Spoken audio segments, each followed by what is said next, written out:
Hello. How are you folks doing today? It is a lovely Saturday evening, and I'm ready to chat with all of you and have a great conversation. Larry Chu says, I'm here.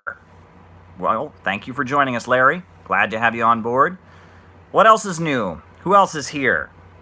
Let's call attendance. Roll call. What's new, folks? I am glad to see you all. We've got plenty to discuss on this evening. I know there are some topics you all are chomping at the bit to hear my opinion about. I will get to those topics. I have a pretty good feeling I can guess what some of them are. And yes, I will get to those topics, but I've selected some news items to talk about.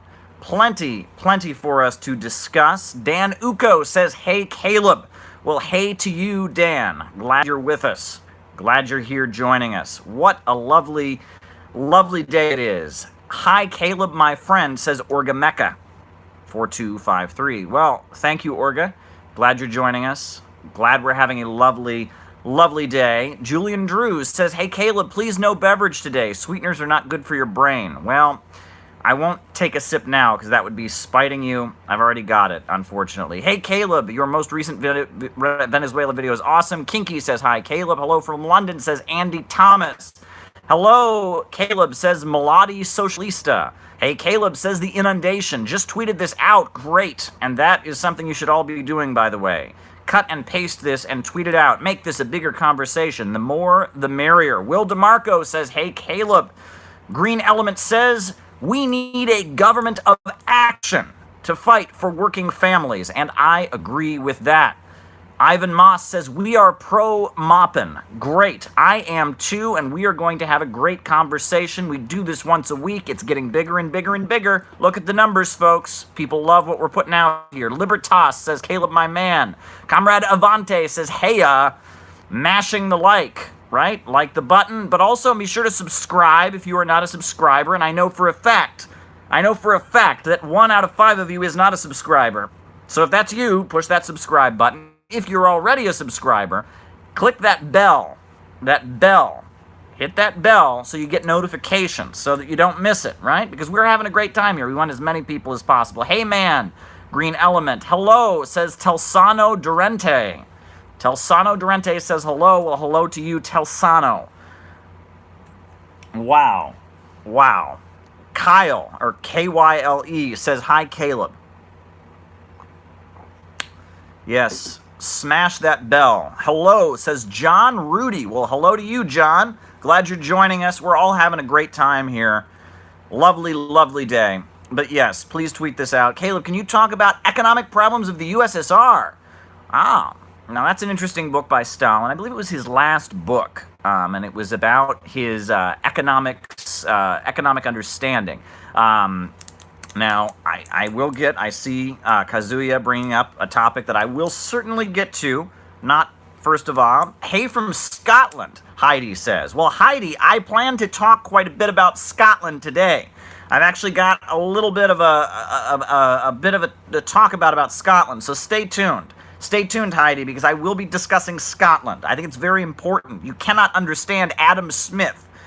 Adam Smith, the father of free market economic theory. You can't understand him without understanding the context in Scotland. Plus that has a lot to say about what's going on in Scotland today. So I'm not going to talk about that now, but I will be getting to it. Cheryl Brandon says hi from London. Hi to you, Cheryl. Chris Samanchik wants me to talk about a topic I'm going to get to. Hello from Argentina, says Filthy Kami. And yes, Julian Drews, I will be getting to that topic. You all know what topic it is, and I will be getting to it. Have no fear. Hong Kong, we are going to talk about Hong Kong. Yes, that's on the agenda. That is definitely on the agenda. Plenty to talk about there. Plenty to talk about. Hello from Sicily, says Igor. Warm welcome from Arizona, says Arthur Porter. Wow, Michael Richard Pompeo wants me to also talk about Hong Kong. I've got a feeling you're not really Mike Pompeo, but that's okay. I'll still talk about it anyway. Interesting choice of hashtag there. Interesting choice of online moniker. John Ruddy wants me to talk about the DSA convention. Might get to that. I can put that on the list. I'll write it down. I might make a mild comment on it. I love DSA folks. I know a lot of them. Great folks. Great folks. Solidarity says Randy Brooks. Etatist says hello from East Germany. Larry Chu says he just finished City Builders and Vandals an hour ago in Albany. Great. Well, I'm glad you liked it, Larry. And if you really liked it, what you ought to do is you ought to put a review on Amazon or put a review on one of the sites where it's being sold. People. Vile Maxim of Adam Smith. Yes, I've got a lot to say about Adam Smith. We're going to talk about that later today. Hello from Southern California. Alex Galacia says, are we talking Venezuela tonight? I'll touch on it for sure. For sure I will talk on it. No problem there. Wow, so much to talk about. Caleb, why no Kindle versions of your book? Oh, we can talk about that later. I'm actually going to do a reading from the book, a section that I think will be of particular interest to folks. Ice raids, what are you considering platform live streaming on Twitch? I'm not familiar. I'll have to look up Twitch. Thanks for the tip, KJ Mac. Your stream is buffering? Okay, I'm sorry to hear that. Talk about OJ versus Howard Stern. Don't know anything about that, honestly. I know Howard Stern is a crass radio commentator, right? He gets on the radio and says things that kind of offend people, and OJ Simpson was a football player who was accused of murder and acquitted, but I don't know about the two of them fighting with each other. Buy the hard copies, says Chris Samanchik. Yes, the book is doing well. People read it. They say it's surprises them. They say that it really surprises them. It's not what they were expecting. All right, folks. So we've been on here for 6 minutes or so. So I think I'm going to quickly do some news roundups.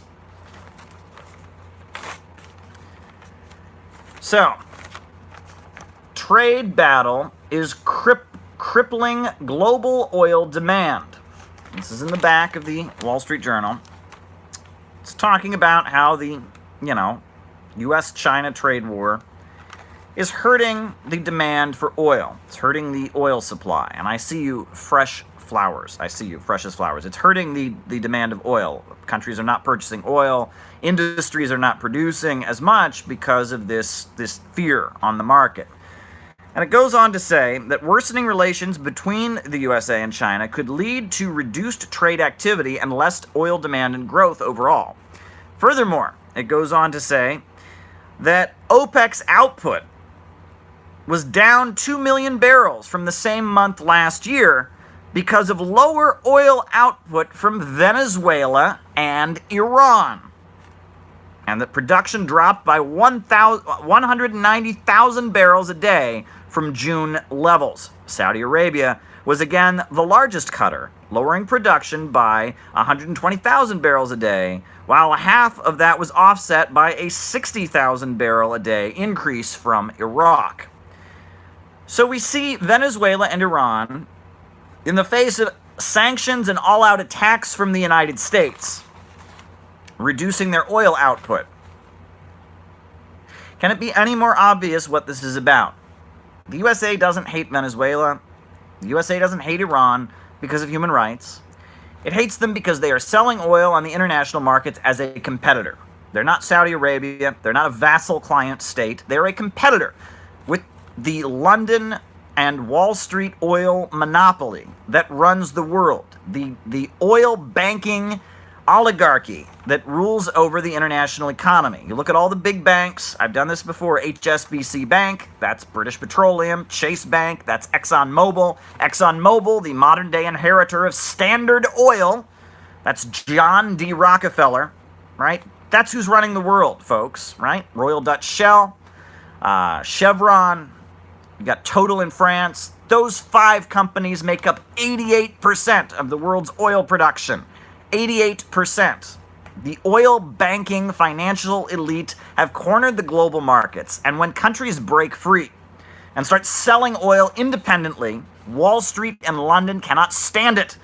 The oil market is theirs, and no one better compete with them, and no one better be developing alternative energy or trying to break us out of this oil trap. Oh no, the world needs to freeze, countries need to stay as captive markets, everyone's got to buy their oil from Wall Street. If they want to drive a car, drive an airplane, they got to go through Wall Street. They want to make anything made out of plastic, they got to go through Wall Street. The oil The oil market is a trap. It is a trap for humanity. It is holding back human progress.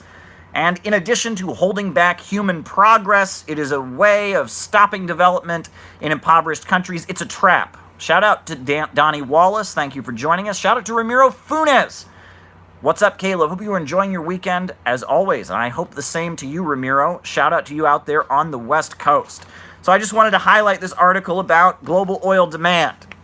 And a lot of people are speculating that the shale bubble could be bursting. I'm not going to say too much about that. I've got some insights that I don't necessarily want to share. Not a good day to be a fracker, folks. Not a good day to be a fracker.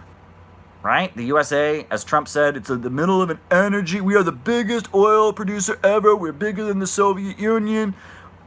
Yeah, it's true. The USA is churning out oil and gas like never before. But there's been a lot of loans that have been lent in order to make it happen, and the price of oil, they're keeping it high. They're doing their best to keep it high, but it's just barely staying where they want it to stay. I'm warning you, folks. I'm warning you. The shale, not a good day to be a fracker. And a lot of those frackers have gotten loans from a lot of big banks, and there's something looming on the horizon. I have a feeling. Watch what's happening there. But what else is new, folks? So, I don't know if you're aware, but as part of the trade war, Trump has basically twisted the arm of Google and forced Google to stop allowing Huawei, the biggest cell phone manufacturer in China, the second largest phone maker in the world, only second to Samsung, the world's largest telecommunications corporation, has forced them to stop using Android, the Google-owned operating system. Twisted their arm, right? So Google is no longer allowed to do business with Huawei. Huawei is no longer able to use Android as its operating system. So, what has happened? Well, Harmony OS has been developed. The Chinese, Huawei, have announced Harmony OS. Mr. Yu announced the new operating system at an event at a basketball stadium at the edge of Dongguan, a southern Chinese factory town. The meeting was packed with journalists and software developers from across China. Huawei was the world's number 2 smartphone maker in the first half of this year, ahead of Apple, behind Samsung Electronics. Shipments rose 24% to 118 million units in the first half of the year, said Mr. Yu, and that Huawei might have unseated Samsung in the second quarter if not for the external environment, i.e., the huge trade war. The company's smartphone sales soared in China during the second quarter amid U.S. clampdown. Google products are largely banned in the country. There you go. There you go, right? Wall Street in London want us buying oil and buying smartphones from them, and not from China, and not from Venezuela, and not from Russia, and not from Iran. It's a battle for the control of the markets. That is what is raging, right? It is a fight about profits, right? Have you ever seen the movie Reds? The beginning of the movie Reds, John Reed is sitting at a meeting, and they're giving some big patriotic speech.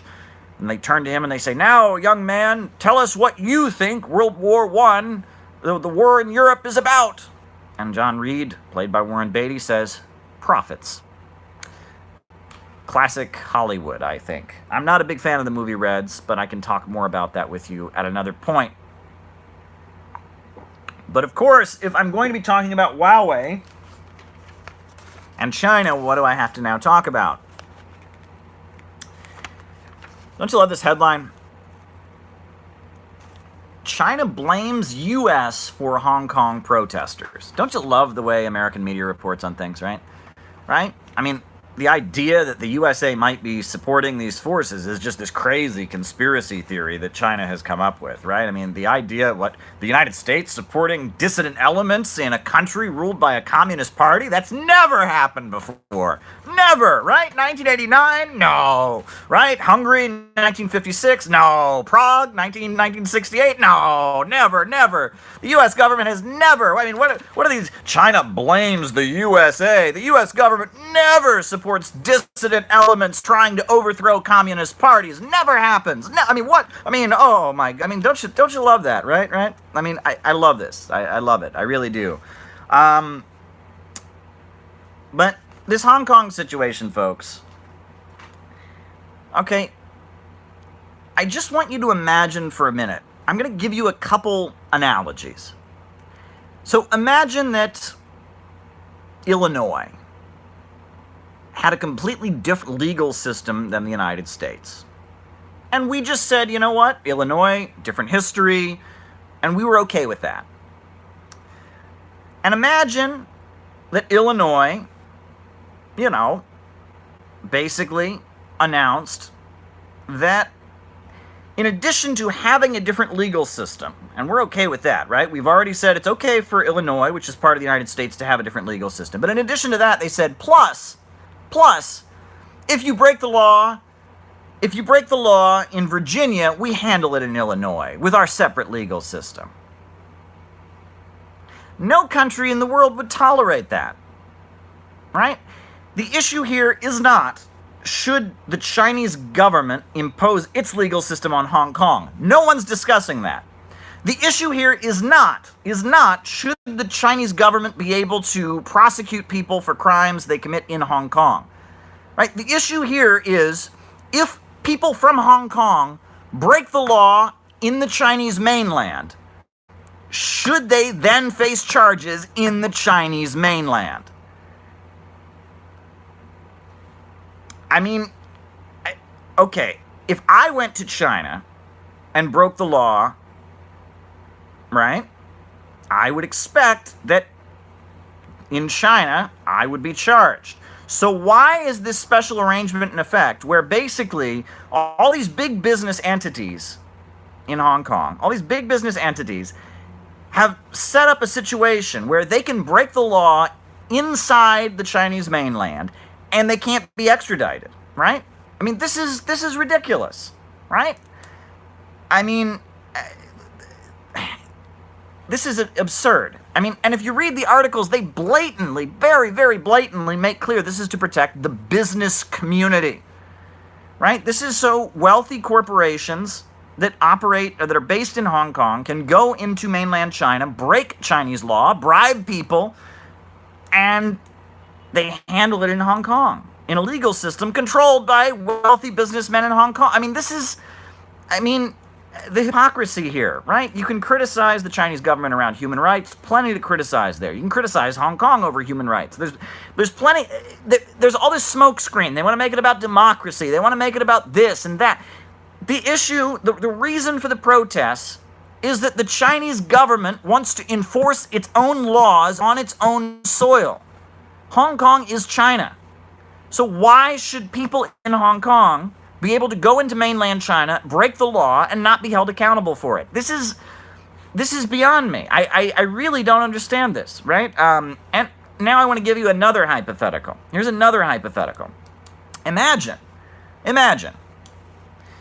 that in Hawaii, a group of people who thought that Hawaii should not be part of the United States were being supported by the Chinese, funded by the Chinese, waving Chinese flags, and violently seized control of the airports in Hawaii. Imagine what the response would be. There are people with American flags and British flags in the Hong Kong airports, beating people up, right? Preventing people from getting on planes, causing all kinds of problems in the airports, waving the flags of foreign countries.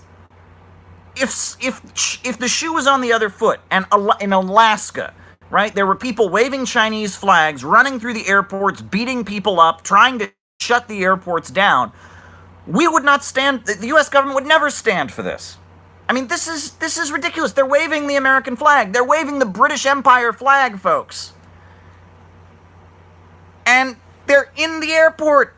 And you can't protest in a US airport. Did you know that? Look at the laws around airport security. Look it up. You can't film in an airport. In order to film video in an airport in the United States, you must have a prior permission. After 9/11, the rules we have in our airports are insane, right?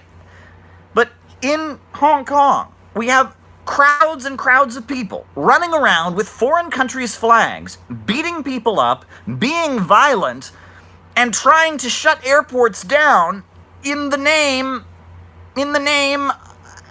of trying to hurt the... I mean, this is... How do we expect China to take this? Well, China's an evil dictatorship, Caleb, don't you know? And they just want democracy and freedom. No other country would tolerate this kind of thing. This is blatant aggression. And yes, U.S. media is cheering for it, and I'm sure, right? There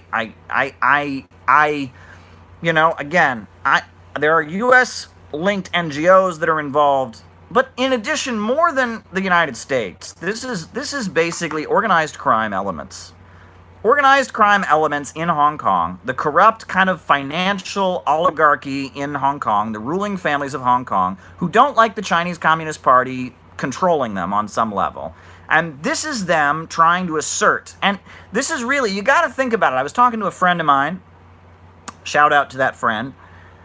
She made the analogy of like the mafia. And that's basically what it is here, you know? Right? Imagine that, in some U.S. state, the federal government was going to start cracking down on the mafia. And then the Godfather said, I'd really hate it if there was a bunch of protesters at the airport. That might cause a problem. The Godfather wouldn't care for that. I'd really hate it. This is what this is about.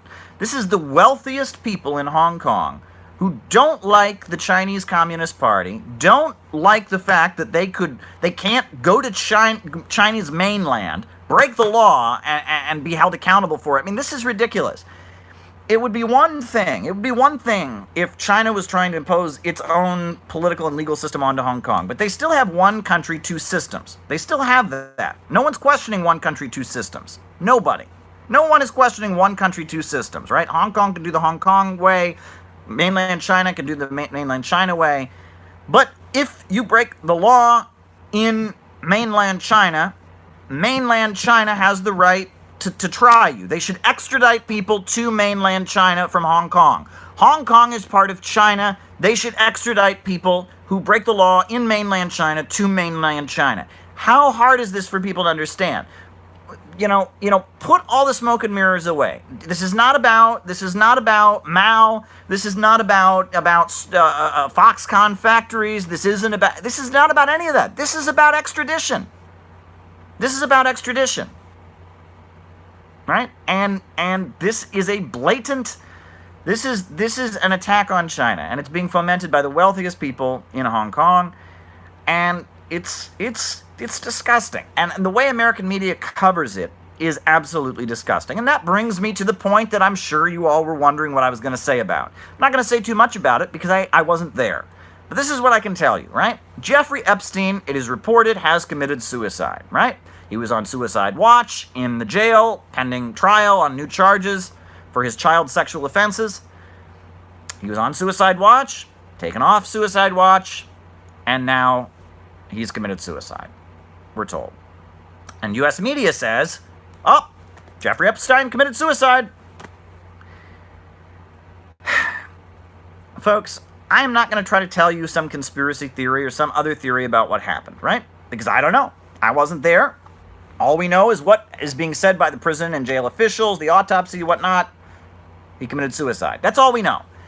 But can you imagine? U.S. media is just going along with this. Committed suicide. End of story. What if a similar figure had died in a Russian prison?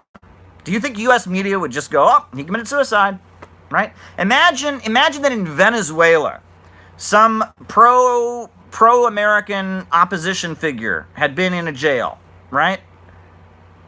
And they just died. Oh, they committed suicide. Would they just take the Venezuelan government's word for it, right? But U.S. media, Jeffrey Epstein, somebody who apparently, had, some damning information about Bill Clinton, apparently could have had some damning information about Donald Trump, apparently had some damning information about all kinds of important, powerful people. A disgusting child sexual predator with potentially scandalizing information on people at the top of the political and financial establishment of the United States. He's in jail. He's on suicide watch. They take him off suicide watch. They declare him dead. And the U.S. media just goes, yep, that's what happened. And then on top of that, I've already seen on social media, anyone who questions this, oh, that's a Russian, the Russians are promoting that, that's Russian bots. Who are they kidding with this? Really, who are they kidding here?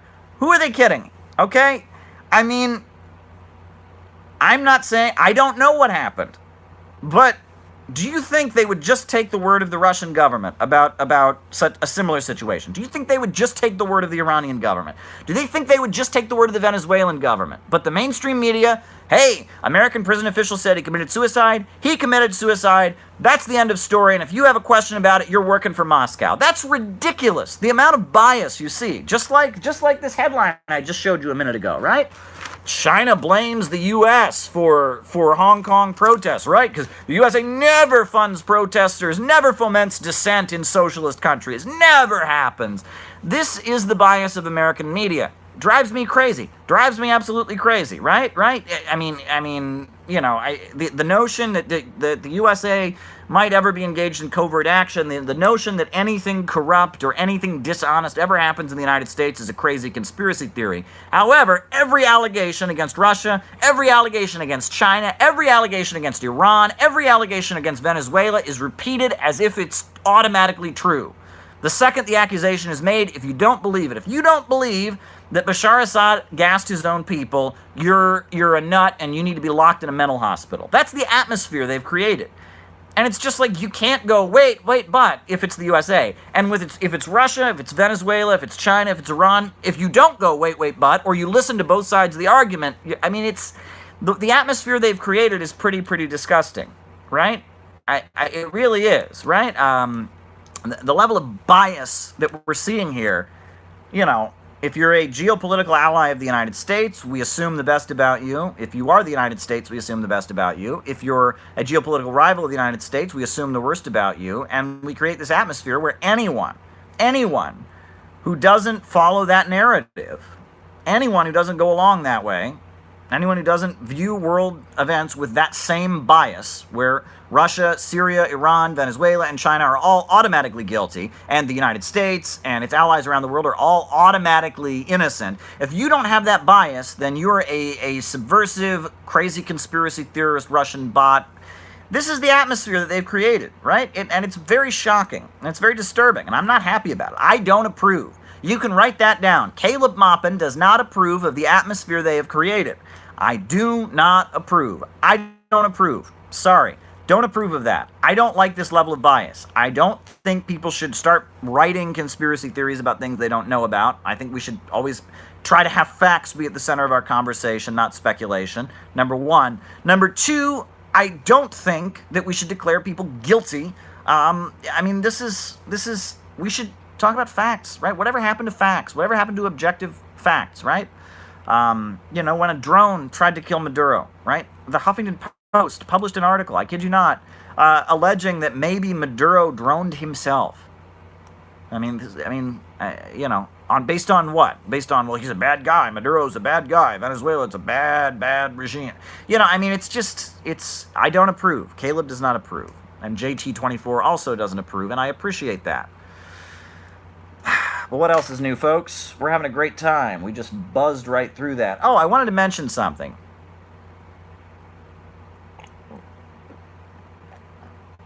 Joe Biden.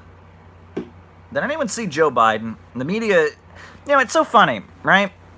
There's big stories happening, all kinds of, and the media focuses like someone running for president said something. Yes, and that's why I'm not going to spend the whole live talking about it. That's what you're supposed to talk about. If this is CNN, we would do a whole hour. Somebody running for president has said something. Yes, I can confirm that someone running for president did indeed say something. But yes, it is kind of an interesting gaffe that Joe Biden made. I think there's more to it. It's not, people make it out, it's racist. What did he say, right? He said, poor kids are just as smart as white kids. Obviously everyone's laughing at about how offensive of a gaffe that is. Very offensive gaffe, right? He's basically declaring that poor is synonymous with not white, right? And that white people can't be poor. Well, the interesting thing, though, I will say, is that seems to be a bigger point of subconscious confusion in U.S. politics. It's much bigger than just Joe Biden. I live in New York City, and I will tell you, there are many people here in New York City who are under the impression that low-income white people don't exist. Right? I mean, it's true. Here in New York City, I have met many people who it's not, if you said that to them, if you said to them, are you really saying that low-income white people don't exist? They would do a double take and they'd be like, well, I guess, yeah, they kind of do. But it's like, low-income white people don't exist. And every person who is white had the benefit of growing up in the urban middle class of New York City. And that's not reality. Right? I mean, all throughout the United States, there are white people living in trailers. There are white people all throughout Appalachia. There are white people in small towns like the one I grew up in Ohio. But they don't exist as far as a lot of people in the liberal democratic milieu think. Right? And it's weird. And it's very, very weird. And because there's this blind spot, like low-income white people don't exist, because of that, low-income white people tend to be conservative and right-wing and vote for Trump. Now, Bernie Sanders is a very big exception to that, right? Bernie Sanders always talks about a 50-state strategy, but I've had many very emotional arguments about this, right? I was repeatedly, any effort to try and win over low-income white people to socialist views, that's racist, that's the Klan, it was just this feeling that basically low-income white people, no effort should be made to win them to solidarity with low-income people of other nationalities, to anti-racism. No effort should be to try to win over low-income whites. Low-income whites are all just racist scum unless they immediately jump on the bandwagon of whatever the far left is doing, and it's very, very bizarre, and it taints far left politics in a lot of ways. And I guess that's all I really want to say about that. I don't want to say much more about it, but it's a common gaffe. And yes, low-income white people tend to be far more right-wing than middle-class white people. That's a fact, right? That's very well documented, right? And part of that is that the left has a blind spot, right? Liberals and leftists have this blind spot because they operate in urban areas. And in urban areas, it's pretty blatant. There is a class divide. In urban areas, you have urban middle-class whites and you have working-class people of color, right? Obviously, there's exceptions to that. But nationally, that doesn't line up, right? And that low-income white people exist, middle-class people of color exist in bigger numbers than ever before in U.S. history, and that these kind of assumptions about one's income level based on their race are very problematic, and that when Democrats very much are the party of urban political machines, that's what they are. I mean, Tammany Hall, Mayor Daley, and it's a problem, and it's something that has hurt the left, I think, more than anything, is that the left has a blind spot for low-income people that are white. And it does. It does. They don't exist, and any effort to try and win them away from racism or win them to solidarity with people of color is pandering to racism, and you're in the Klan if you do that. So therefore, you're evil and you're a Nazi if you do that. I mean, that's how a lot of people on the left think. A lot of people on the left are white, middle-class people, and they have a white savior complex, right? They hate low-income whites. They're all Klansmen, and they themselves are from the middle class, and they want to see themselves as saving, those poor people of color from those disgusting racist low-income white people. And it's a screwed up mindset, and it comes out of the civil rights movement. It comes out of the 1950s, and it made sense at a certain time in U.S. history, and I'm not saying that people that think that way are bad people, but that kind of thinking needs to go away, right? We need, more than anything, the politics that once defined socialism in the United States, which was black and white, unite and fight, right? Which was that racism is a tool of the bosses to divide the workers, that white workers could only get their liberation by aligning with the black workers, right? that any effort to whipsaw the population. I've talked about this, folks, before. You know what a whipsaw is? It's a saw with two handles on it. One guy's pushing, the other guy's pulling. One guy's pulling, the other guy's pushing, right? The bourgeoisie would like to whipsaw the people of the United States, and we can't allow it to happen. It must not happen. We need a government of action that will fight for working families, says Scuffed World Order, and he's right about that. I mean, we need a government that will fight to raise living standards for all the people in the United States. The white savior thing is a plague on the left. It's not progressive, but pure liberalism. Absolutely right. Absolutely right. Old Gringo says we need a government of action to fight for working families, and he's right about that too, right? And that solidarity, black and white united fight, right? Racism is the boss's tool. These are the beliefs that define the socialist movement until the Second World War, and unfortunately, the new left largely abandoned them. But anyway, so we've talked about economics, we've talked about Joe Biden. So anyway, there's a number of things that folks have asked me to talk about that aren't related to current news events. They're like political, historical topics that I haven't gotten to. And it's a bit of a slow news week other than the Epstein thing. So I thought I would actually get to some of those topics today. So one of those things, I believe somebody by the name of Jacob reached out to me before this live and said they wanted me to talk about the books on my shelf behind me. Well, thanks, Jacob. The thing is, that's a pretty big topic. I read books on all kinds of stuff. I have books here on economics. I have books here on political theory and history. I've got books here on psychology. I'm learning psychology and economics. I spent, in college, I studied political science. I was actively in a political organization for a long time.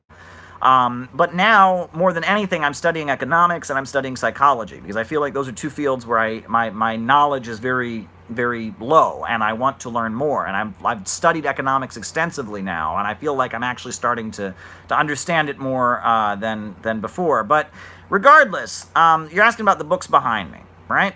Well, I didn't quite know exactly how to address that. And I'll tell you, I have way too many books. In New York City, you don't have that much space, right? It's not a lot of housing space in New York City, very small apartments, right? Rent is very, very high. And because of that, I have way too many books. And every time I get a new book, my wife rolls her eyes and she's just like, oh my God, what are we going to do with this? And I've got some books I need to get rid of, by the way. So if you're in New York City and you want to hang out sometime and you want some old books, I don't need any more, you'll make my wife smile. But I wanted to address Jacob's question. He asked about books. One thing that I do read a lot of, I am fascinated by them. And not many people are. Not many people are fascinated by them. I am fascinated by left-wing memoirs. Right? As someone who believes in socialism, as someone who's spent a lot of their time promoting socialism and advocating socialism, I find memoirs by leftists to be fascinating. And there are a lot of old 1960s leftists who have written autobiographical or memoir-y books. I've got a few of them here, right? The Prophet's Children by Tim Woolforth, right? The North Star by Peter Camejo. The Outsider's Reverie by Leslie Evans.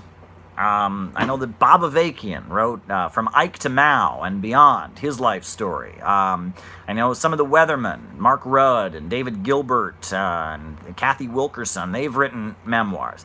I have read a lot of New Left memoirs. Warning, they're depressing. They're very, very depressing. But people don't read them. I don't know why. I mean, maybe it's just people think they're egotistical or whatever. I find them to be fascinating. I'm reading, and the funny thing is I used to know a lot of old baby boomer leftists, and I would hear their stories. And so when you read these memoirs, you can kind of, there's another one, Barry Shepard. He wrote 2 volumes called The Party about his experiences. And you read them, you can contrast their account of different events. These were people that built anti-war protests in the 1960s and 70s. These are people that were very big activists. And I find these left memoirs of people who were trying to build a communist movement in the United States a couple decades ago to be fascinating. And they're depressing because they all end on a pretty sour note, more than anything, right? I mean, they're talking about the good old days, and then, throughout the 70s, it seems like there's a big decline in interest in communism and Marxism in the United States, and I mean, they're a bit depressing, I will say. I mean, they describe some of the uglier realities of the Marxist movement in the United States as it, deteriorated, I should say, and as the 1960s upsurge ended, the confusion. But I think it's fascinating. Now, someone's saying I should write a memoir. Well, I'm only 31 years old, so I'm not going to write a memoir anytime soon. Maybe give it 40 years. When I'm like 70, I'll write a memoir. But but I find left memoirs to be fascinating, right? These folks that have spent their lives trying to promote socialism and all of that, and they write kind of an autobiography. They're remembering a lot of things that have happened, and they're describing, the way people thought, the way their thought process evolved, the way political organizations evolve and split. And I find that to be fascinating. I really do. I really do. And so I read left memoirs. I really do. I've read a lot of them, and a lot of them by people I don't agree with per se, right? Now Ramiro is asking if I enjoy Chinese sci-fi. Well, I have read some of the Chinese sci-fi, and that's a boom right now. All over China, there is a boom in sci-fi novels. There was a centerfold in China Daily, The Rise of Chinese Science Fiction. I don't read fiction, unfortunately. I've read some of that Chinese sci-fi, but I'm just not a fiction guy. The thing with fiction is, it's like a movie, right? And, but with nonfiction, you can read the book to learn what you want to learn, and that's all it's for. But with fiction books, you got to read every word. It's like a movie, right? And it's maybe you pause, put it down, but you got to read. It's a different kind of mode, right? Reading fiction versus reading nonfiction is very, very different. It's a very different way of doing things. So I'm not a fiction reader personally. Every so often I will get on a kick and I'll read fiction, right? I will, but when it comes to books, I'm more of a nonfiction guy, as you can see behind me on the shelf. But these memoirs, I do read memoirs, left-wing memoirs. I think they're fascinating. What else is new, folks? So that whole topic of left-wing memoirs led me to something else I was going to touch on, which many people, I actually hinted I was planning to talk about this on another live, and that's the beautiful thing here. It's driven by you folks. This is a conversation. It's back and forth, right? So sometimes we're having our chat and we're talking about things and it goes someplace completely different. That's fine with me, right? This is interactive. This is not just me talking about whatever I want. This is totally interactive. One thing I did want to touch on, and people have requested that I touch on it, is the new communist movement, the NCM, right? And, I want to talk about that. I think it's, when you read these memoirs, you read some of the left history books that have come out. I know there's Max Elbaum wrote a book called Revolution in the Air, 60s radicals turned to Mao, Lenin, and Che. There's a book called Heavy Radicals, the FBI's War on America's Maoists, and that the new communist movement, the NCM of the 1970s, is fascinating. Fascinating. It really is a fascinating topic. And I'll talk about it here, because most people, if you say to people NCM, they don't even know what you're talking about. So let's back up. So in the 1960s, there was a booming U.S. economy, but there was also the Vietnam War, there was also the Civil Rights Movement, right? And there was a big divide, right? Between, there was a section of the U.S. government and ruling apparatus that wanted to keep Jim Crow intact and wanted to escalate U.S. military confrontations around the world. There was another section of the U.S. status quo that wanted to address the issue of Jim Crow segregation, and also favored more soft power. And there was a big division in the U.S. ruling class, and there was a lot of political activism, and there were a lot of young people who were being drafted to fight in the Vietnam War and didn't want to fight. There were a lot of people of color who felt emboldened and opposed racism, and it wasn't an economic crisis, but it was a political crisis. Capitalism was booming. The economy was booming. It was the post-World War II economic boom, but there was a political crisis in the United States with millions of people opposing racism and millions of people opposing the Vietnam War and protesting and demonstrating,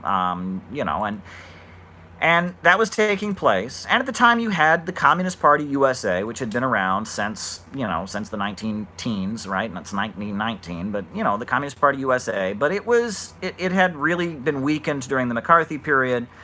And the big activist group in the early 1960s, you had what was called Students for a Democratic Society, SDS, and it was funded by the United Auto Workers Union, which was one of the biggest most well-funded unions in the United States, the auto workers of Detroit and all these other places. And it was originally called Students for Industrial Democracy, but it became Students for a Democratic Society. And they were socialistic. They advocated workers' councils and participatory democracy, but they were more social democratic liberals. But they had a lot of funding from students from the UAW, and they were leading protests against the Vietnam War.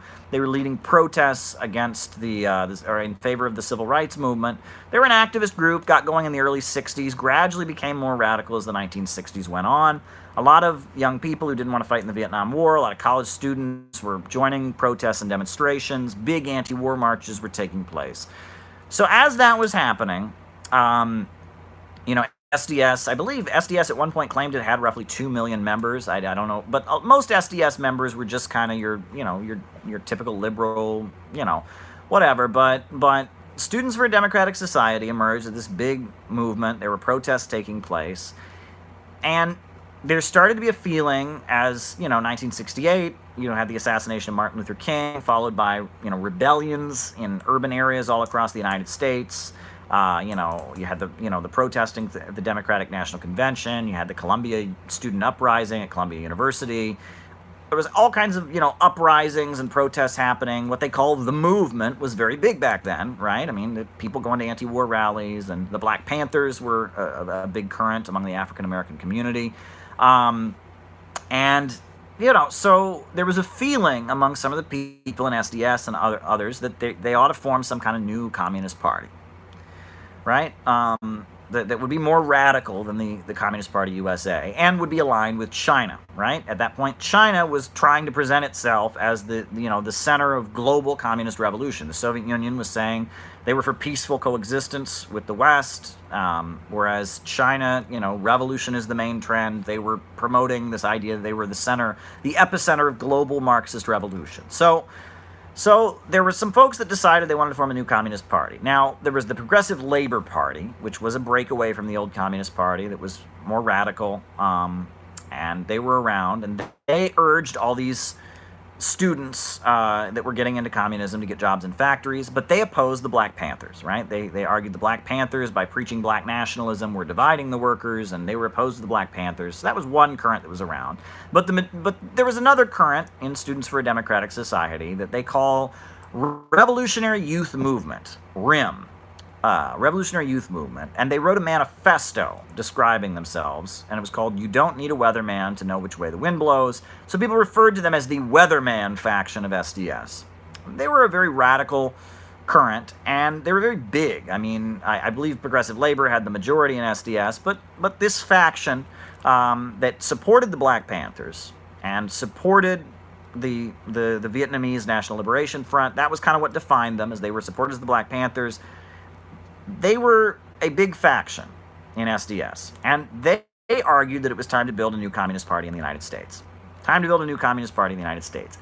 They then started to divide about what that meant, right? And the faction, when you say Weatherman, everyone knows about this crazy ultra-left bombing group, right?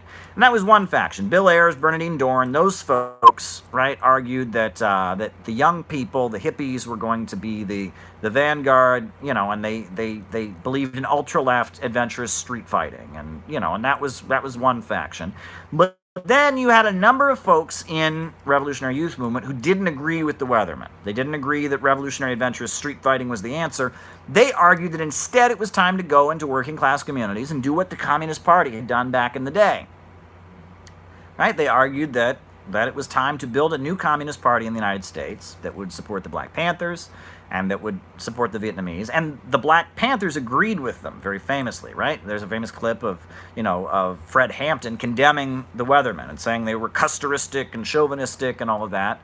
And the Black Panthers were encouraging white people who supported what they were about to form, organizations that did what they did, right? In the black community, the Black Panthers had free breakfast programs, and they fed people and they took care of people. Survival pending revolution, and the the Revolutionary Youth Movement 2, RIM 2 it was called, was people that were aligned with the Black Panthers, basically following the Black Panthers' instruction to go out and do the same thing, to build organizations in working class communities, among the white community, or among just the U.S. society in general, that would lead to the formation of a new communist party. And that was actually the goal of the Black Panthers, too. If you read Huey Newton and his writings on intercommunalism, eventually the goal was that the Black Panthers would merge with the Puerto Rican liberation organizations and the gay liberation organizations and and organizations among the white working class, and together they would form one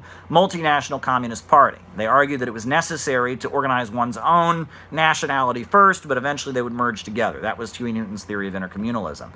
And so you had Revolutionary Youth Movement 2, RIM 2, and that was people who didn't agree with the weatherman, ultra-left, adventurous street fighting tactics.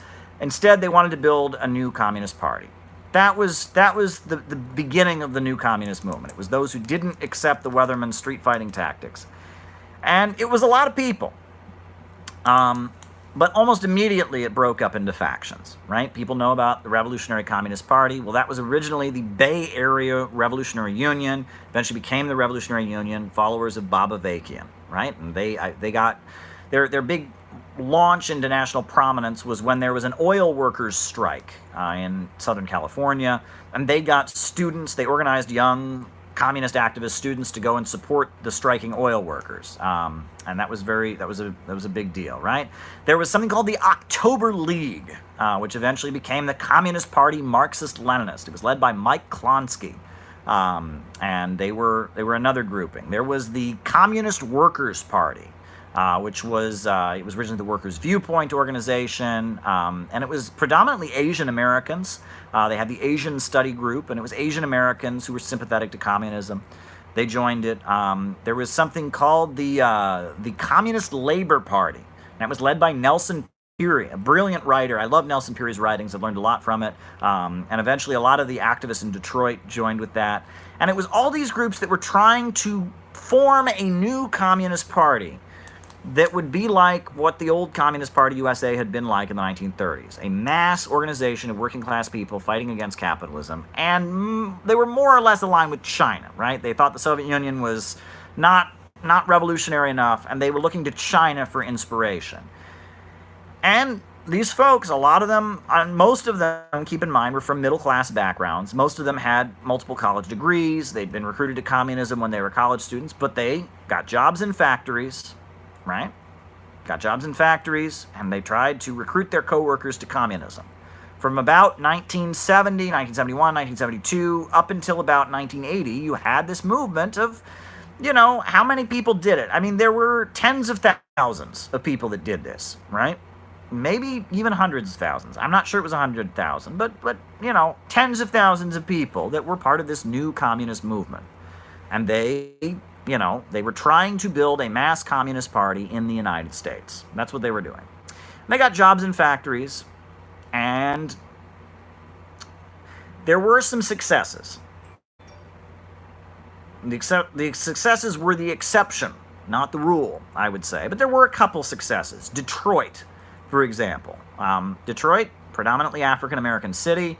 It's Motor City, and it's called Motor City, and it's home to the automobile industry, and black auto workers were getting jobs in the auto plants. For the first time, they were hiring black auto workers in mass. Black auto workers felt like they weren't being trusted in the union, that the union leadership was discriminating against them, so they formed something called DRUM, the Dodge Revolutionary Union Movement.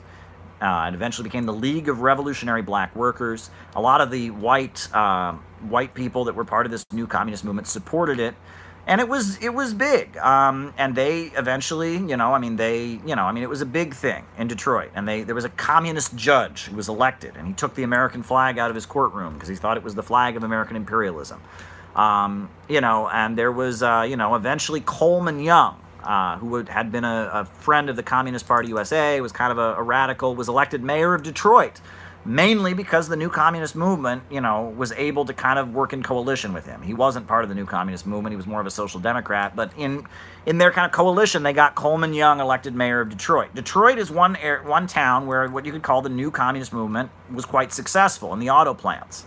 That was one place that the new communist movement was able to get people elected to office, was able to build organizations among factory workers. And Kenneth Cockrell, who was the leader of the Dodge Revolutionary Union movement, an African-American lawyer, he became he was a household name in Detroit. People knew him, and so Detroit, there was some successes. Georgia, in Atlanta, Georgia, there were also some successes there. There were some, people that were elected to office on local level that were popular. There were a lot of, wildcat strikes and such in Atlanta, Georgia. Other than that, though, the new communist movement wasn't really successful, for the most part. And the reason that it wasn't really successful was because the majority of American white workers didn't want to hear it. The economy was booming, right? It was the post-war economic expansion. And the majority of the working class in the United States just didn't want to hear it. Right? These people with multiple degrees would, get jobs, and they would, work in the factory, and they'd try to sell their co-workers copies of, the writings of Mao, or communist newspapers explaining world events. And largely, the American working class, and there was still at that point a large industrial working class of millions and millions of Americans working in factories, making cars and making garment and clothes and making textile, and millions of American workers. But the economy was booming. The love it or leave it. This is America. If you don't like it here, move to another country. They just didn't want to hear it, right? The dissent of the 1960s was largely limited to, it was the African American community, and it was students and campus middle-class intellectuals, but the industrial working class of the United States was still very right-wing, still very patriotic, didn't want to hear it. Didn't want to hear it. And they tried. And these folks spent a decade. But not only did they have the booming U.S. economy working against them, China was like their masthead. China was what they were going for. China was the country they turned to for inspiration, and China changed a lot during the 1970s, right? The first things that started to change was China's foreign policy. 1969, as after the fall of Lin Biao, the Gang of Four is in there, and the Gang of Four in Angola, very famously, didn't support the MPLA, the main communist party in Angola, and instead they were supporting this other group called UNITA, right? In China, under the Gang of Four, they sent forces to work basically alongside the CIA to fight communists in Angola, right? Furthermore, right, eventually, when the Pinochet coup happened, right, and Salvador Allende was overthrown, you saw China recognize and embrace the government of Pinochet in Chile, right?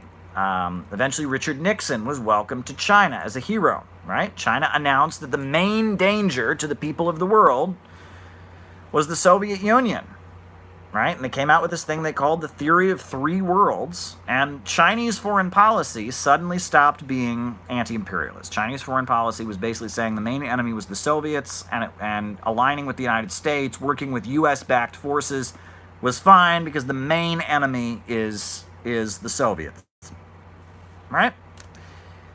And that confused, because all these people had been opposing U.S. foreign policy. That had been the basis of their politicization. They'd opposed the Vietnam War. So they joined this communist group, and this communist group was aligned with China, and all of a sudden China was saying that, and it was very confusing. And like the Revolutionary Communist Party, or the RU, they were famous for generally just disagreeing with China on that. They admired China, but for the most part, you look at it, they just, they didn't go along with it. If you read Baba Vakian's memoir, he talks about how he hates Kim Il-sung and he hates Haile Selassie, and China liked him, and that wasn't good.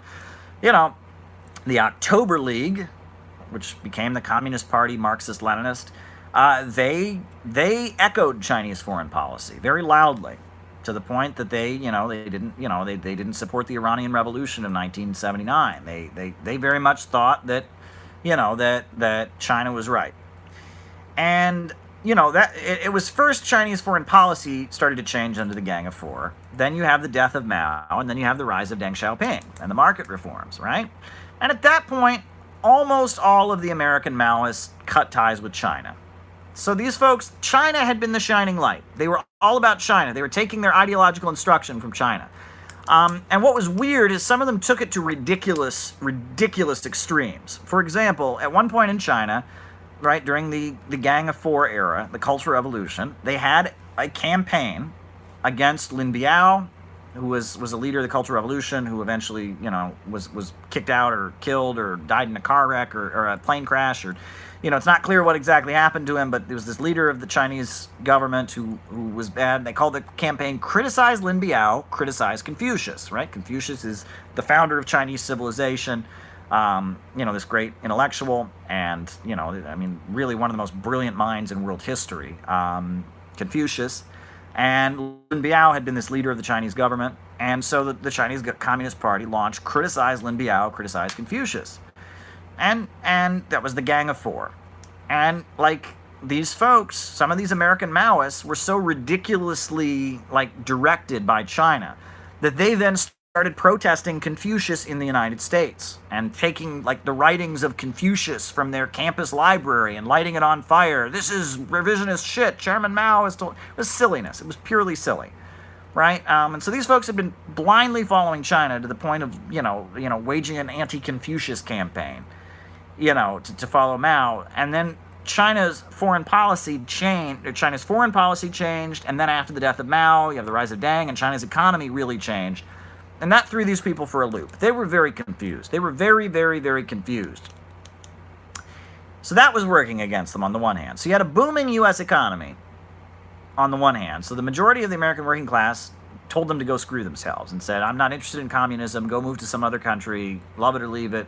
So you have that working against them. Plus, working against them, you have China's foreign policy getting confusing, and then China itself, having the market reforms. That's very confusing. And so that's working against them. So it was a very, these folks were swimming upstream. Really, they were. And if you read some of these left memoirs, these folks were swimming upstream.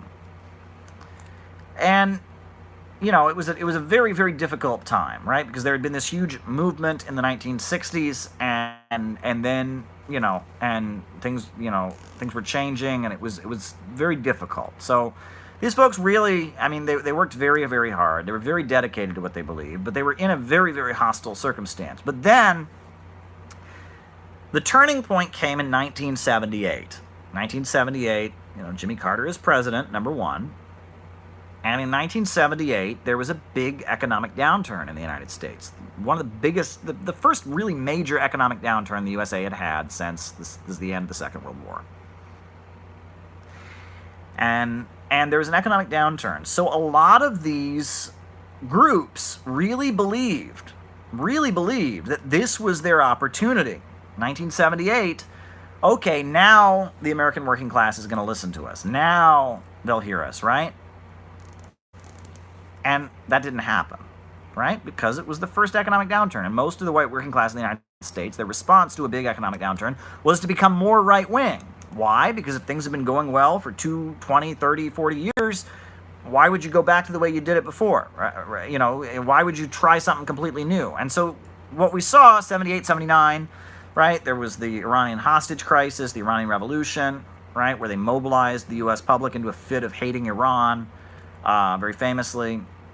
There was and the rise of Ronald Reagan. So the U.S. working class became more anti-communist, more pro-war, more pro-capitalist than it had been before 1978. And so these folks were totally confused. And you see them, 78, 79, they start to do some really crazy stuff, right? In North Carolina, there was a horrendous incident called the Greensboro Massacre of 1979. Where the Communist Workers' Party, this Maoist group, engaged in some provocative actions against the Klan. They went to a Ku Klux Klan event and fought with them and burned their Confederate flag. And then they had a death to the Klan rally, and they sent the Klan a letter before the rally telling the Klan, "Oh, we dare you to come and show your faces, you cowards." Well, the Ku Klux Klan, which was now revealed to be infiltrated by the Bureau of Alcohol, Firearms, and Tobacco and FBI, showed up at their death to the Klan rally and shot 5 of them. And local TV crews were there and filmed the whole thing. It was a massacre. These guys drove up, these KKK guys drove up with their guns, boom, boom, boom, and killed 5 communists on TV, live on TV. I mean, it was ridiculous.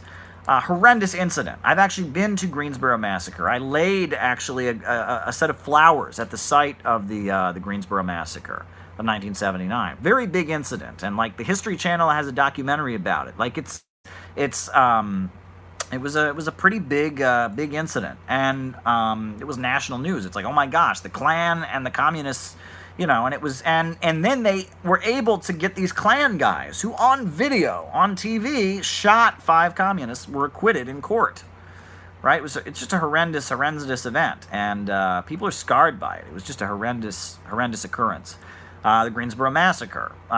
And, you can argue that the Communist Workers' Party behaved provocatively prior to it, right? They challenged the Klan to a fight, but that didn't justify them being killed. And if somebody sent me a letter and said a bunch of nasty stuff and I went and shot them, I would go to prison.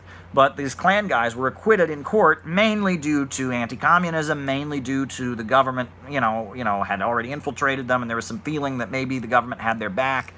Horrendous incident. You can Google the Greensboro Massacre, 1979. Horrendous event. So that was 1979. The other thing is that the Revolutionary Communist Party kind of did a full circle, right? The new communist movement had been formed in opposition to the Weathermen, in opposition to street fighting and militant street protests, right? They were saying we need to go to the working class, build a community organization.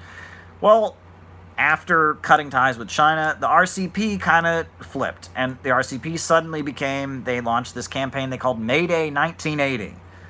And it was a campaign, basically they just went around waving red flags and getting beaten up by right-wingers and getting into fistfights. And it was, at the time the U.S. public was being mobilized into this racist, anti-Iran, hatred for Iran was a big thing, and Ronald Reagan and all of that. And so the RCP, they kind of adopted, they would run around waving the red flag and getting beaten up by right-wing crowds of people. They did it in all major cities. You'd see the Revolutionary Communist Party get beaten up by right-wingers. And it was kind of this feeling that they were going to kind of martyr themselves. People would see them being beaten up, waving their communist flag, and think that they were great, heroic people. It was very tragic, and like a member of the Revolutionary Communist Party poured red paint on the American and Soviet ambassador at the United Nations, right, and said, fuck your plan for World War III. Did I just say the F word? I was quoting somebody. And F your plan for World War III, and then he ended up going to prison for a couple years because he had attacked a diplomat at the United Nations, and somebody else, some of them died, I believe. There was a guy named Damian Garcia who was killed, and it seemed like there was a feeling 78, 79 that they'd been in in this mode of trying to recruit the working class for so long, and it wasn't working. And then there was, in 78, 79, you had a mini political crisis. And because of that, there was kind of a desperation. And that was really it. After about 1980, the new communist movement was over. Right? And they went different ways. And what's fascinating, actually, to see what happened to them. For example, the Communist Workers' Party, the group that was killed by Klan and was predominantly Asian members, and they ended up becoming an NGO, actually, called Chinese Americans for Equality. And they're in New York City. They have members of city council. There are members of city council who affiliate with them, and they're just kind of regular Democrats. Right? And they're Chinese Americans for Equality. They're not communists anymore. The mayor of Oakland, California, for a long time, Jean Quan, she's not the mayor anymore. Jean Quan had been a national leader of the Communist Workers' Party, right? Now she's Jean Quan. There's a woman on the New York City Council who's Chinese American. She had been a leader of the Communist Workers' Party at one point. Now, they're just kind of Democrats. There's Chinese Americans for Equality. There's a couple other little NGOs, that came out of it, that are kind of Asian American community organizations. If you look at the roots of the people that started them and the people that were at the beginning of them, it goes back to the Communist Workers' Party. But they don't think that anymore, right? And some of these right-wing websites want to expose this, but there's no connection there. They kind of stopped being communists. They're left-wing, they're progressive, but they're just So there's that. The other thing, the other thing is, a lot of these folks ended up going into what is now called the Democratic Socialists of America. Right? Michael Harrington, who had been part of SDS, came out with a magazine called In These Times and started telling a lot of these folks who were Maoists that the problem was, that communism was too authoritarian and that we needed to have basically social democracy. And the Democratic Socialist Organizing Committee and DSA is a lot of these former Maoists. They'd been SDS radicals. They'd gone into the new communist movement. They spent a decade. And at the end of, about 1980, 1981, a lot of them went into DSA. A lot of what is now Democratic Socialists of America is what's left over from the new communist movement of the 1970s.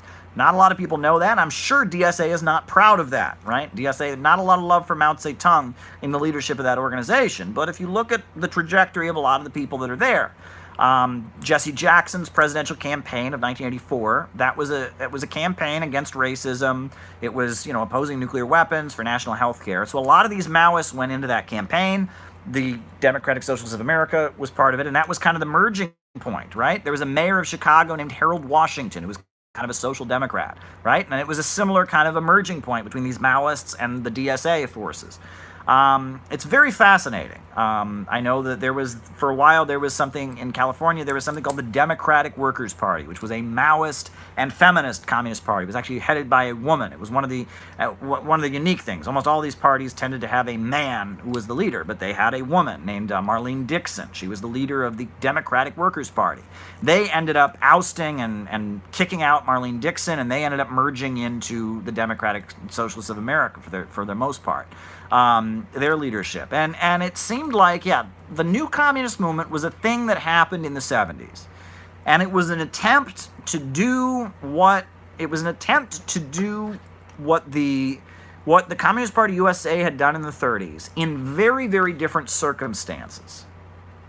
That was basically what it was. It's fascinating. And actually, the Marxist Internet Archive has opened up. You can read all their old newspapers and all of their old polemics, arguing with each other, debating with each other, yelling at each other, accusing the other of being phony. You can read it all. It's all up there. And if you're a nerd like me, you'll take the time to read it. Most people don't want to do that, but it's worth looking into. If you're interested in communism, you want to see people who've tried to be communists, build communist organizations in the United States in the past, you should really try to study the 1930s. That's what you should study, because that's when it actually worked. But, the new communist movement is worth examining. It's an interesting historical development. I think it's worth looking into. So there you go. That's the new communist movement. That's what I have to say about it. And what's fascinating is that there's, the other thing is I know that, a lot in Vermont, a lot of them moved to Vermont in the 80s, right? And part of the rise of Bernie Sanders was never part of the new communist movement. He never was. But part of his rise was former new communist movement activists who were part of DSA and all of that, bringing him, into prominence, right? And that there's a long history. It's fascinating, right?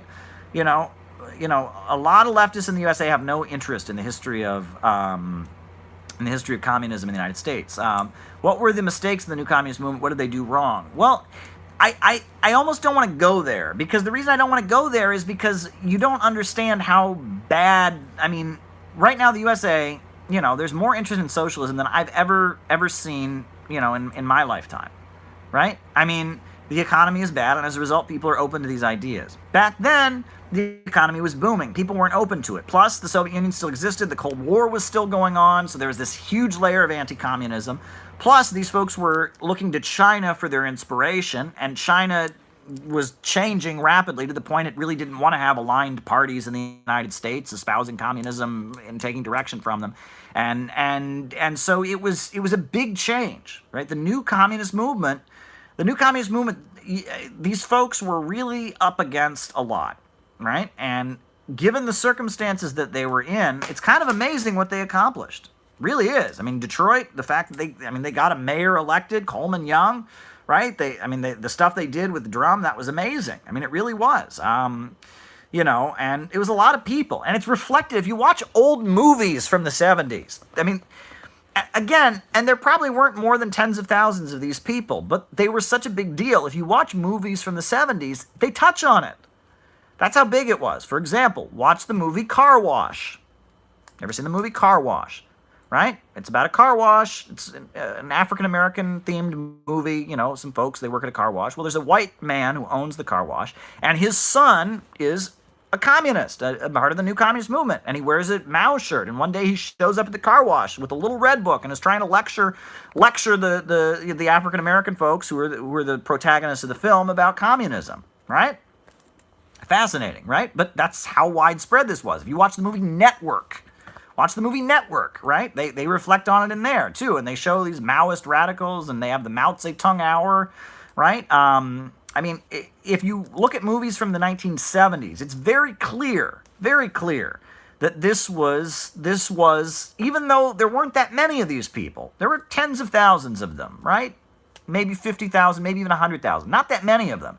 But it was so much of a thing in the culture, right? These people had a really big impact. For example, 1976 was the bicentennial of the United States, right? The 200-year anniversary of the Declaration of Independence. And in Philadelphia, there were huge celebrations. Well, the new communist movement had two huge demonstrations against it, right? The Revolutionary Communist Party organized a rally called "We've Carried the Rich for 200 Years, Now Let's Dump Them Off Our Backs."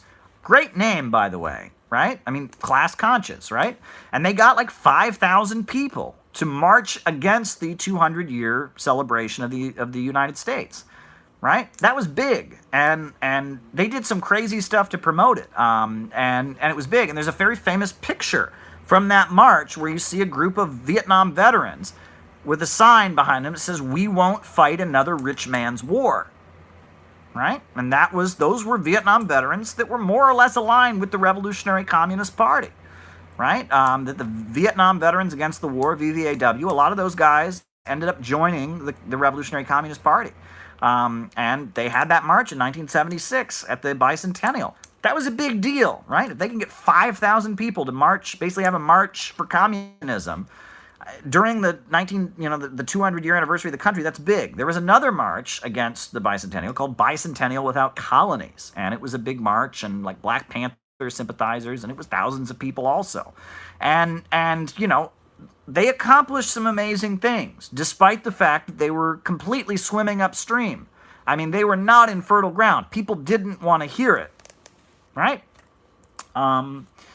So, I don't want to get into what they did wrong necessarily. I mean, one thing you can say about it is these groups hated each other.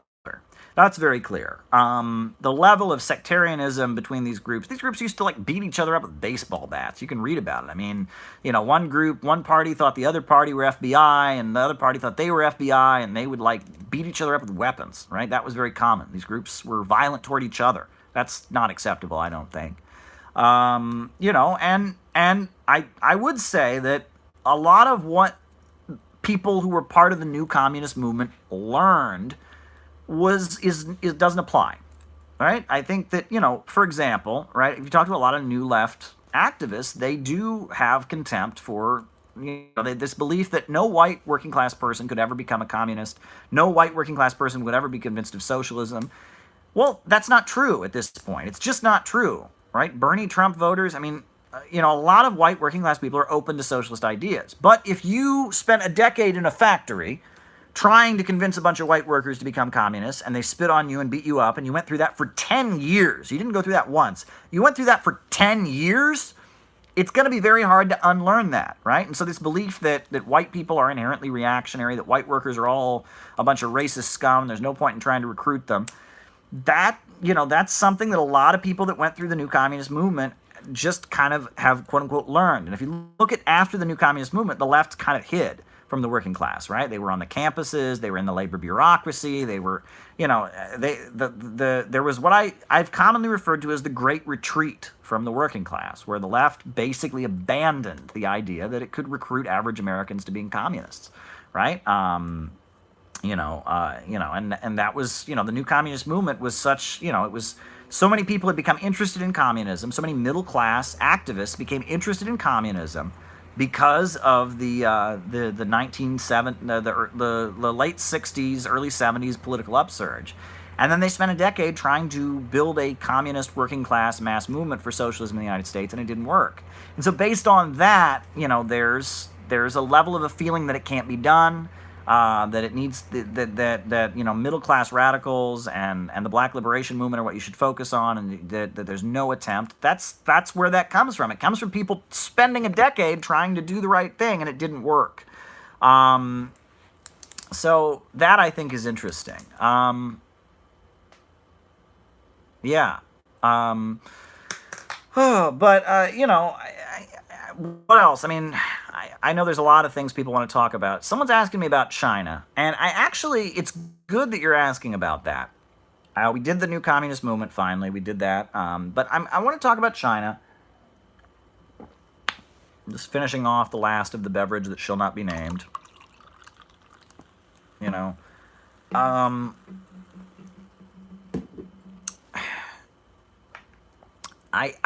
a lot of people asking me about China.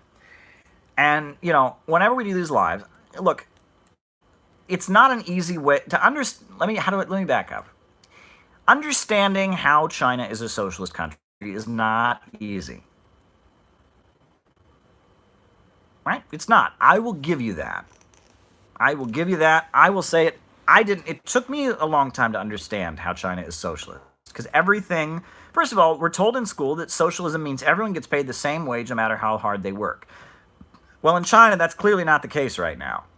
There's a lot of billionaires. There's a lot of factory workers. There's definitely, an income gap, a very big income gap in China today. People say that, socialism means the government owns the means of production. Well, there's a lot of private industry and private corporations in China today. So to understand that China is socialist is not the easiest thing. To understand China as socialist, you have to really be a Marxist. You have to really, really understand Marxism. Right? It's not easy to do. And it requires a very deep understanding of Marxism. It really does. And so when people get on here and say things like China isn't socialist, I'm not mad at you. I don't take it personally. I don't think you're stupid. I understand it. I understand where you're coming from. And let me add that there are a lot of things in China today that are not good. And there are problems with human rights. There are problems with the way workers are being treated. No one should ever deny that. I'm not a blind apologist for the Chinese government. I'm not. I support countries around the world that are fighting for their independence and trying to build socialism or trying to build an independent economy, but I don't gloss over the fact that a lot of them have big problems and big things that they do that are very problematic. So if you're looking for me to sit here and deny that bad things go on, you're talking to the wrong guy. But China is a socialist country. China is absolutely a socialist country, and there is a section of my new book in which I discuss why that is. And so, for our reading today from my new book, City Builders and Vandals in Our Age, I am going to read you the section describing why China is a socialist country from my book, City Builders and Vandals in Our Age. So sit back, enjoy. I am going to explain to you, I'm going to read to you the explanation in my book about why China is a socialist country.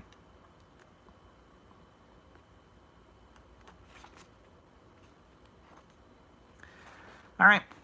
This is from page 74 of City Builders and Vandals in Our Age. Many observers have argued that China, quote, became capitalist following Deng Xiaoping's 1978 reform and opening up.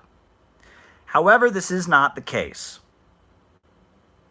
Engels described the nature of capitalism, writing, "Under capitalism, the means of production function only as preliminary transformation into capital. Mao Zedong, the founder of the Chinese Communist Party, defined capitalism as a system of profits in command.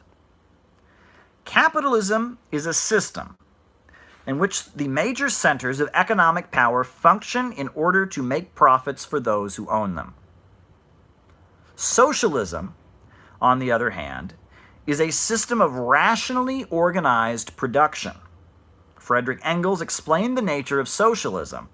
this way, quote, "The proletariat seizes power, and by means of this transforms socialized means of production, slipping from the hands of the bourgeoisie into public property.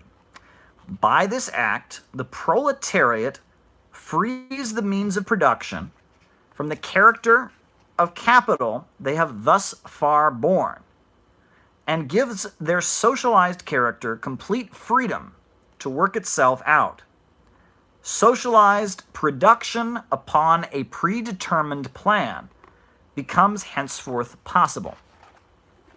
To be clear, and this is me now, I'm not quoting Engels anymore. To be clear, socialism is not synonymous merely with state ownership. State ownership exists to some degree or other in every capitalist economy. In the Kingdom of Saudi Arabia, state ownership is very prevalent. However, the state-run oil company in Saudi Arabia simply generates revenue for the royal family. The Saudi government simply plays the role of facilitating oil production, carried out in order to make profits for the royal family. In the aftermath of the Second World War, many major industries were nationalized in Britain, so they could be rebuilt with public funds. However, the state-owned postal service, railways, power plants, and coal mines of post-war Britain existed simply to facilitate capitalist enterprises and their ability to make profits. The means of production still operated on the basis of preliminary transformation into capital, despite large-scale state involvement. The nature of socialism is defined by, quote, "socialized production upon a predetermined plan." Under socialism, rational planning allows production to take place according to the interests of overall society. Deng Xiaoping was very clear that the socialist nature of China's economy would not change, despite the introduction of foreign investment and private enterprise. He explained, quote, "At the present, some people, especially young people, are skeptical about the socialist system, alleging that socialism is not as good as capitalism. Such ideas must be firmly corrected. The socialist system is one thing, and the specific way of building socialism is another. Counting from the October Revolution of 1917, the Soviet Union has engaged in building socialism for 63 years. And perhaps, but it is still in no position to boast about how to do it. It is true that we don't have enough experience either, and perhaps it is only now that we have begun in earnest to search for a better road. Nevertheless, the superiority of the socialist system has been displayed in more and better and more convincing ways. In the future, we must, and certainly will, have abundant facts with which to demonstrate that the socialist system is superior to the capitalist system. This superiority should manifest itself in many ways, but first and foremost, it must be revealed in the rate of economic growth and in efficiency. Otherwise, there will be no point in our trying to blow our own horn. And to achieve a high rate of growth and high efficiency, it is essential to carry out our political line consistently and unfalteringly. Now, I go on, despite market reforms, the Chinese economy remains state-controlled. The party continues to lay out 5-year economic plans. Major industries remain under public control, and the government controls the banking sector and dictates the lending of money. Private companies receive instructions from the government and are not free to produce and operate simply according to the dictates of the market. A great example of the non-capitalist nature of the Chinese economy is the results of the stock market crash on July 8th and 9th in 2015. During these events, the Chinese stock market dropped by roughly 30%. Over 1,400 companies filed for a trading halt. The result of a similar drop on the New York Stock Exchange would be catastrophic. Food would stop being delivered. society would come to a screeching halt. A 30% drop on the U.S. stock market would most likely result in riots in the streets, as 55% of the U.S. public is directly tied in to Wall Street. However, nothing even close to this happened in China. China's stock market is not the center of the economy. The bulk of China's economic activity is centered around the government and its apparatus of state-owned banks and industries. The stock market functions simply as a kind of elite gambling casino for millionaires and billionaires and a mechanism for bringing in foreign capital. Less than 6% of the Chinese population is in any way tied into the stock market. The overwhelming majority of Chinese people and the Chinese economy is fully insulated from market turbulence. In 2015, after the Shanghai stock market crashed on July 8th and 9th, the government swept in with anti-selling measures to prevent a panic on the market. The Communist Party announced that anyone caught short selling would be arrested. All major shareholders were barred from selling for 6 months. The state-owned enterprises followed government direction and were carefully managed in their activities. As a result, the Chinese Communist Party stepped in, and as a result of the Communist Party stepping in and taking control, the Chinese stock market was speeding ahead, with numbers rising just a week after the collapse that Western media declared as the long-predicted doomsday in the Chinese economy.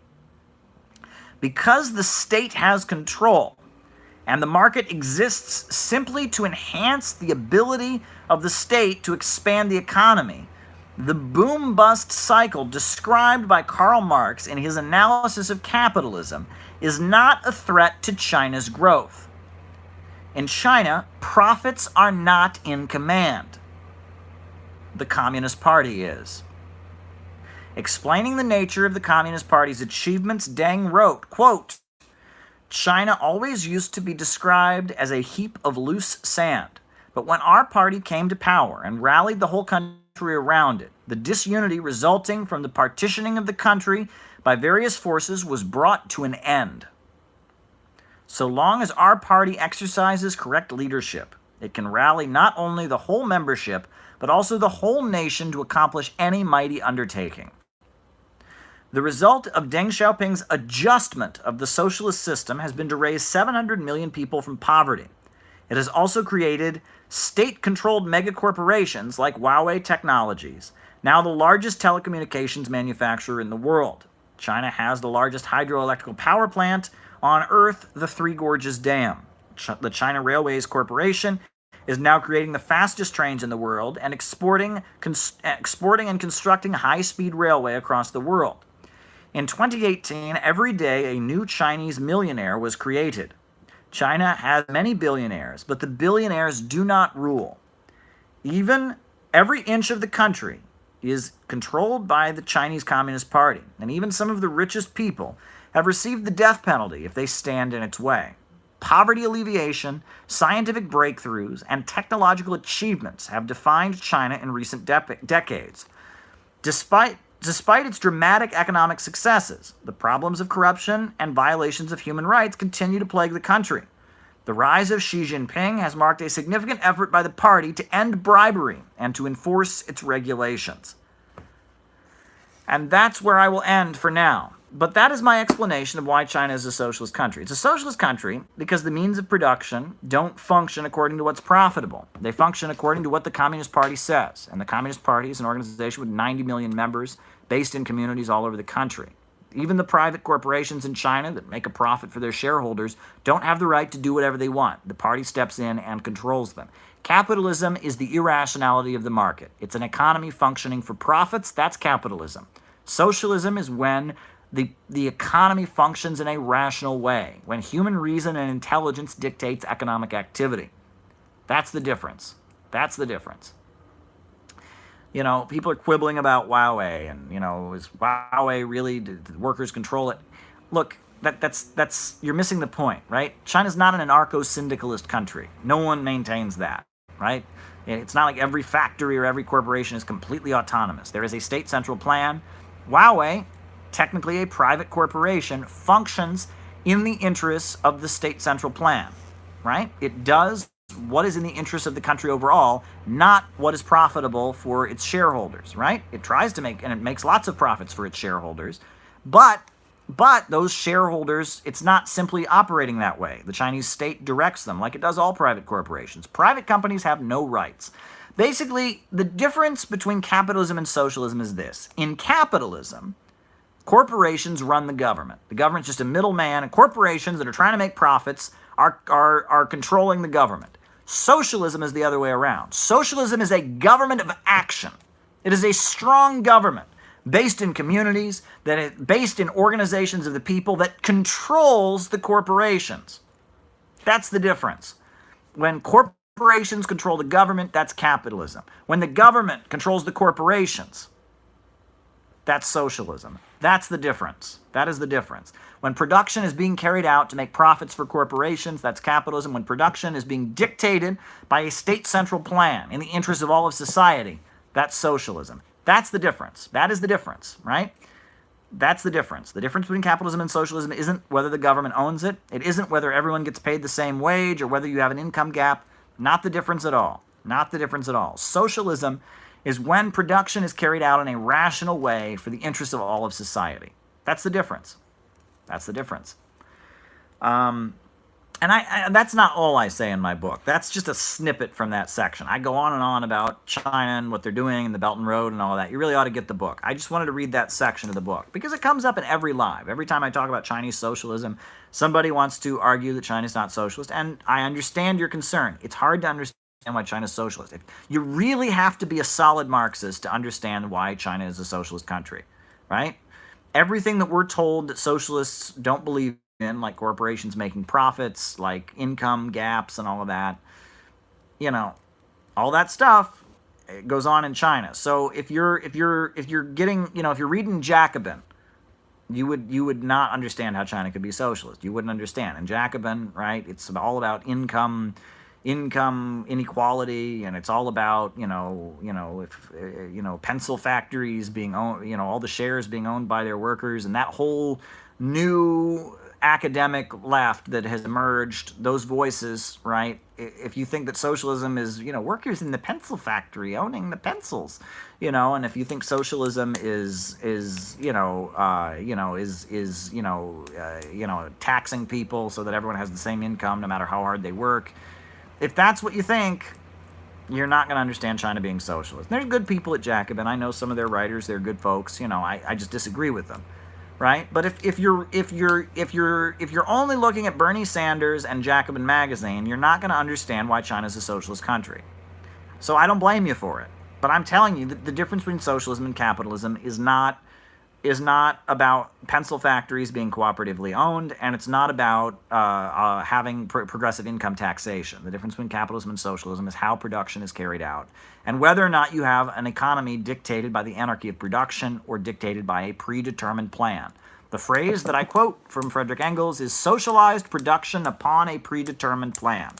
And that is something that you have in socialism that you do not have in capitalism. And yes, you can have countries like Singapore or Saudi Arabia, where there's a lot of state ownership and the state is involved. But if the state is simply facilitating the profits for a section of the ruling class or the entire ruling class, that's not socialism either, right? In Singapore, yes, the government's highly involved. The government controls a lot of the production, but it controls it in a way that it generates profits for a ruling class. And the same with Saudi Arabia. The government's highly involved in everything in Saudi Arabia, but it's simply facilitating profits flowing into the hands of the royal family. And production is carried out according to a state central, not according to a state central plan, but according to what is profitable. And that's why you'll see Saudi Arabia shooting itself in the foot. Right now, and I actually wanted to get to this, right now it seems like the Saudi government is really trying to transition itself from being an oil vassal state into being an Asian tiger. That's basically what they're trying to do. They're trying to be Park Chung-hee's South Korea. They're trying to be Taiwan in the 1980s. They're trying to be Singapore. They realize with the oil markets, they're in a bit of a rut. And so Saudi Arabia is trying to adopt the Asian tiger model with this NEOM, right? NEOM. that they're building, right? And they're going to build flying cars and electrical, robotic dinosaurs, and they're going to start making solar panels. That's the latest. Some Japanese solar panel company is going to set up shop in Saudi Arabia. The Saudis realize they're in a big problem. They used to have the world kind of dependent on them. They were the key link in Wall Street controlling the oil companies and the oil markets. Now the world, the Wall Street global oil-based economic order doesn't need them the way it once did. They're not as important, and because of that, they're kind of panicking. And I think that the Crown Prince, Mohammed bin Salman, he's studying the Asian tigers, and he's trying to convince U.S. leaders to do what they did for the Asian tigers, right? Because Park Chung-hee, Taiwan, even Hong Kong, the reason that the USA let them develop the way they did, with huge amounts of state ownership, by the way. I mean, they're not they're capitalist countries, but there's a huge amount of government involvement. The reason that the Asian tigers were able to develop was because it was in the geopolitical interest of the United States, right? The USA wanted to counter the rise of China, wanted to build kind of a buffer, to China's rise, and so it facilitated first the rise of Park Chung-hee, and then later, 70s and 80s, you had the rise of the Asian tigers. You also had Japan rebounding, and the Asian tigers, it's weird though. Milton Friedman, people like that, always want to make the Asian tigers an argument for free market capitalism, and that's ridiculous, right? Like the amount of state and government involvement in South Korea, in Taiwan, in Singapore is massive, right? It's the idea, oh, look, they privatized everything in Taiwan. No, they didn't. They didn't, right? They're not socialist countries, but there's a huge amount of state involvement and a huge amount of Bonapartism, right? It's one section of the ruling class using the government to work with the United States and work with Japan to control the economy to some degree, to generate profits for certain factions and stabilize society.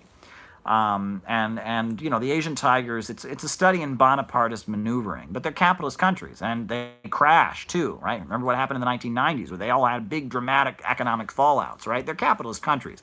The cycle of the market still applies to them. They still are subject to market laws, but they have a heavy amount of state involvement. And I think that's what Saudi Arabia is trying to transition from being. Right now, they're basically an oil vassal country. Very little economic development, but huge amounts of oil being pumped out of the ground for Wall Street. They're transitioning. They're trying to become more like the Asian tigers, kind of an industrial Asian tiger Bonapartist state. And I think that's an interesting transition. But what else is on people's minds? I was going to talk about Adam Smith, right? I hope Heidi is still there, because I'm talking about Scotland later.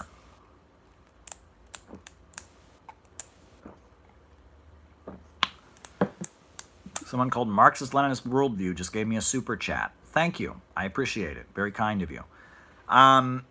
So, Adam Smith, the author of The Wealth of Nations, he's the main theorist behind free market capitalist theory, right? And you learn about him in school, The Wealth of Nations. Right? I've been looking into him because as I come to understand, imperialism, and I particularly come to understand the Atlanticist pathology and the what we see throughout history, civilizations that are based on controlling trade routes, not industrial production, civilizations that hold back human progress. It's a big section of my new book. So as you look into Adam Smith, what a lot of people who look into Adam Smith are missing is the context. Because in addition to, there are so many things about Adam Smith.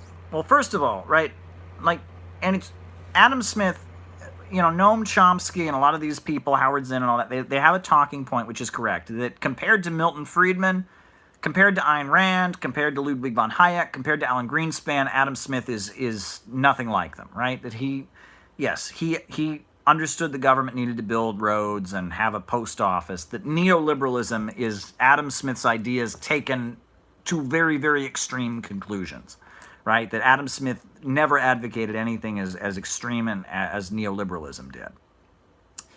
And thank you, Faint Signals from Vega. I appreciate the super chat. Very, very well appreciated. I will consider Patreon. But yes, that's widely acknowledged. And if you read Adam Smith's work, he understood that it was necessary for the government to build infrastructure and facilitate the market to some degree. To some degree, that was necessary. And thank you, Herb Bryant. Wow, everyone's just pouring so much financial love on me. I appreciate it. So, right, neoliberalism is an extreme interpretation of Adam Smith, right? Friedman and Hayek, they take Adam Smith in a very extreme direction. But the premise is basically the same, right? That he believed that unnecessary government intrusions hurt economic development, that the free market, the invisible hand, this is all Adam Smith. What is interesting, though, what is very interesting about Adam Smith, okay, and this is what a lot of folks are missing, is that in addition to being kind of the father of free market theory, Adam Smith was a self-hating Scotsman. And that really has a lot to do with understanding who he was, more than anything. Adam Smith was a Scotsman. He was Scottish. And he was a self-hating Scot. He was. And you have to understand the time period that he lived, right? I'm not saying that being Scottish defined his worldview. I'm definitely not saying that. But being Scottish at the time that he lived and where he lived had a lot to do with it. Adam Smith, Scottish, he went to Oxford, and he studied at Oxford University. And he was at Oxford University, and he was getting his education at a time when, first of all, Britain was laying the foundations of what would eventually become British colonialism and imperialism, right? The East India Company was emerging.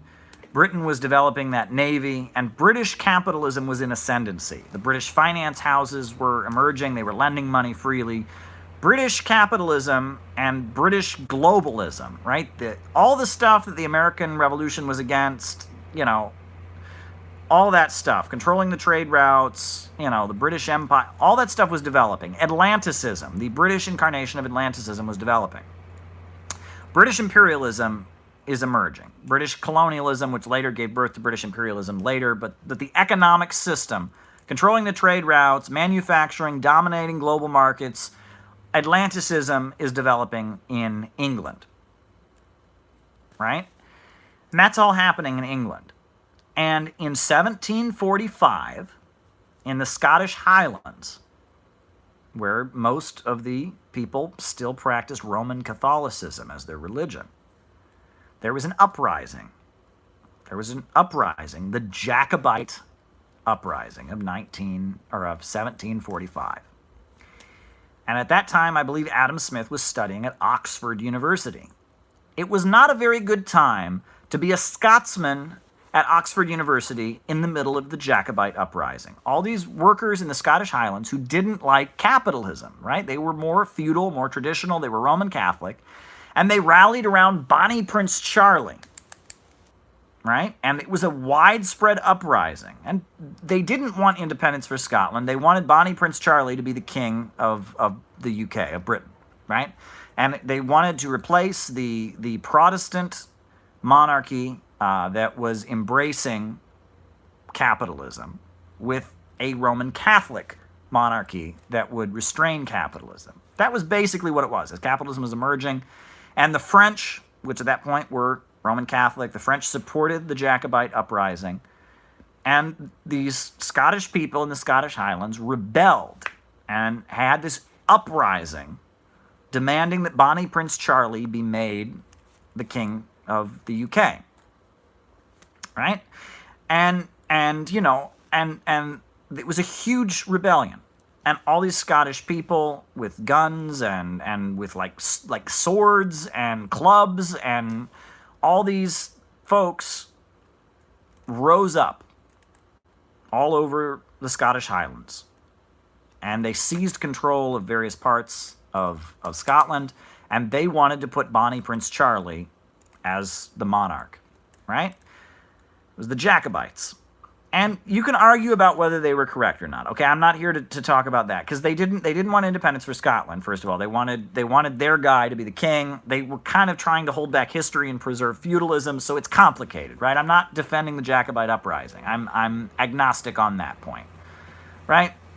But the Jacobite uprising took place to kind of preserve feudal institutions, and during that uprising, that was based in, it was Scottish society.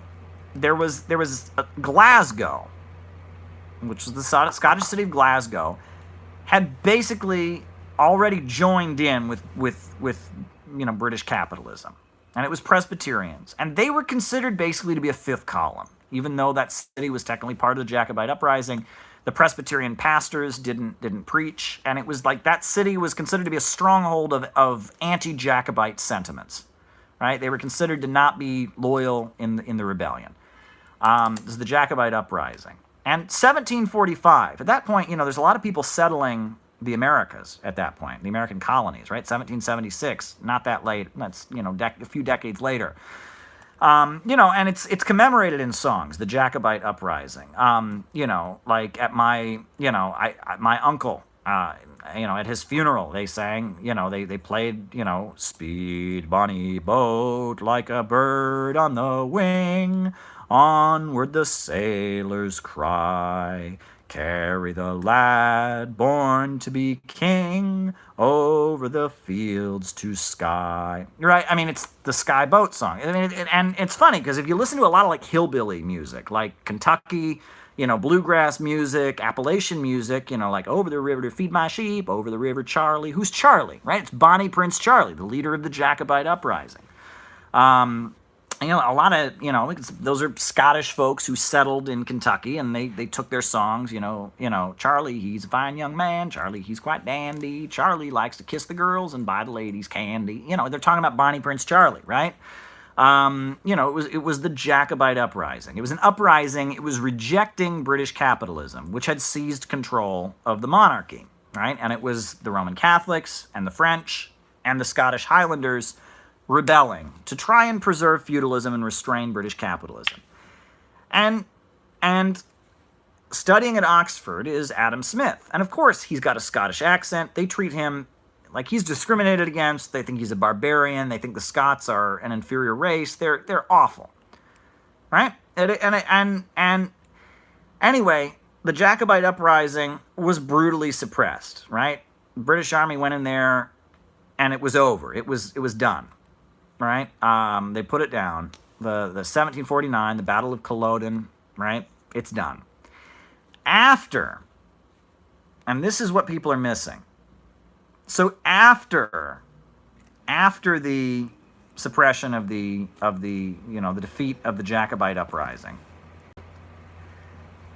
at that point, there's a genocide. There is a genocide against the Scottish Highlanders. Millions of Scottish people are killed or were forced to leave the country. The clearing of the Highlands, very famous. Just brutal. Millions of people died, or millions of people were forced out of the country. Like all those people that ended up settling Kentucky and are singing songs about Bonnie Prince Charlie, they were forced out of there.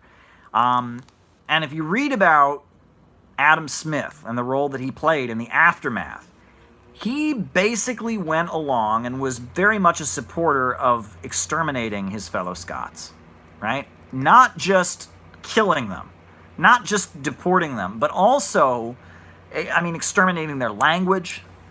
And the theme, if you read The Wealth of Nations by Adam Smith, the theme that just comes over and over and over again is what he calls the civilizing power of commerce. The civilizing power of commerce. And he's talking about his own people. His own people, he sees them as barbarians because they're not capitalist. All right? The civilizing power of commerce. And they're a bunch of barbarians because they're not capitalist.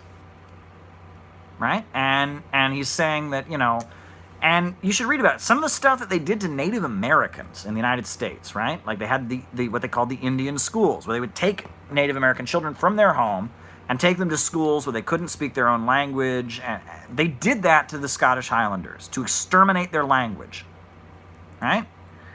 And Adam Smith participated in the cultural and overall the wiping out of millions of his own people.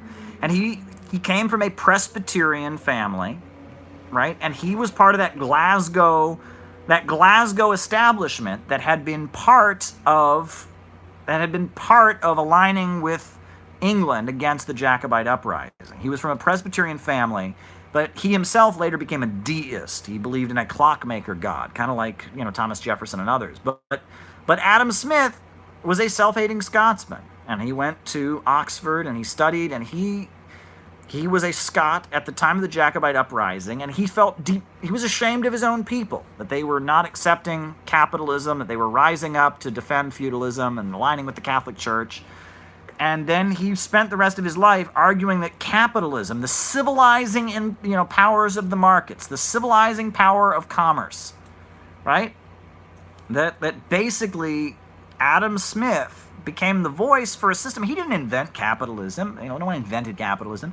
He didn't come up with the ideas that he espoused, but he became the loudest voice in favor of them because he was a self-hating Scotsman. He was ashamed of being a Scot, right? That understanding is what's missing. Adam Smith was a self-hating Scotsman, and the Jacobite uprising had happened, and he was involved in the aftermath, which was a genocide in the Scottish Highlands, the wiping out of Scottish indigenous languages, brutal stuff. And part of that was promoting his extreme free market ideas. But anyway, I just wanted to mention that, because that often doesn't get raised. You hear about Adam Smith, But what else is on people's minds, folks? I'm going to keep going for a little while longer here. We're having a good time. We're talking about the new communist movement. We're talking about Adam Smith. We talked about all kinds of stuff. What else is new?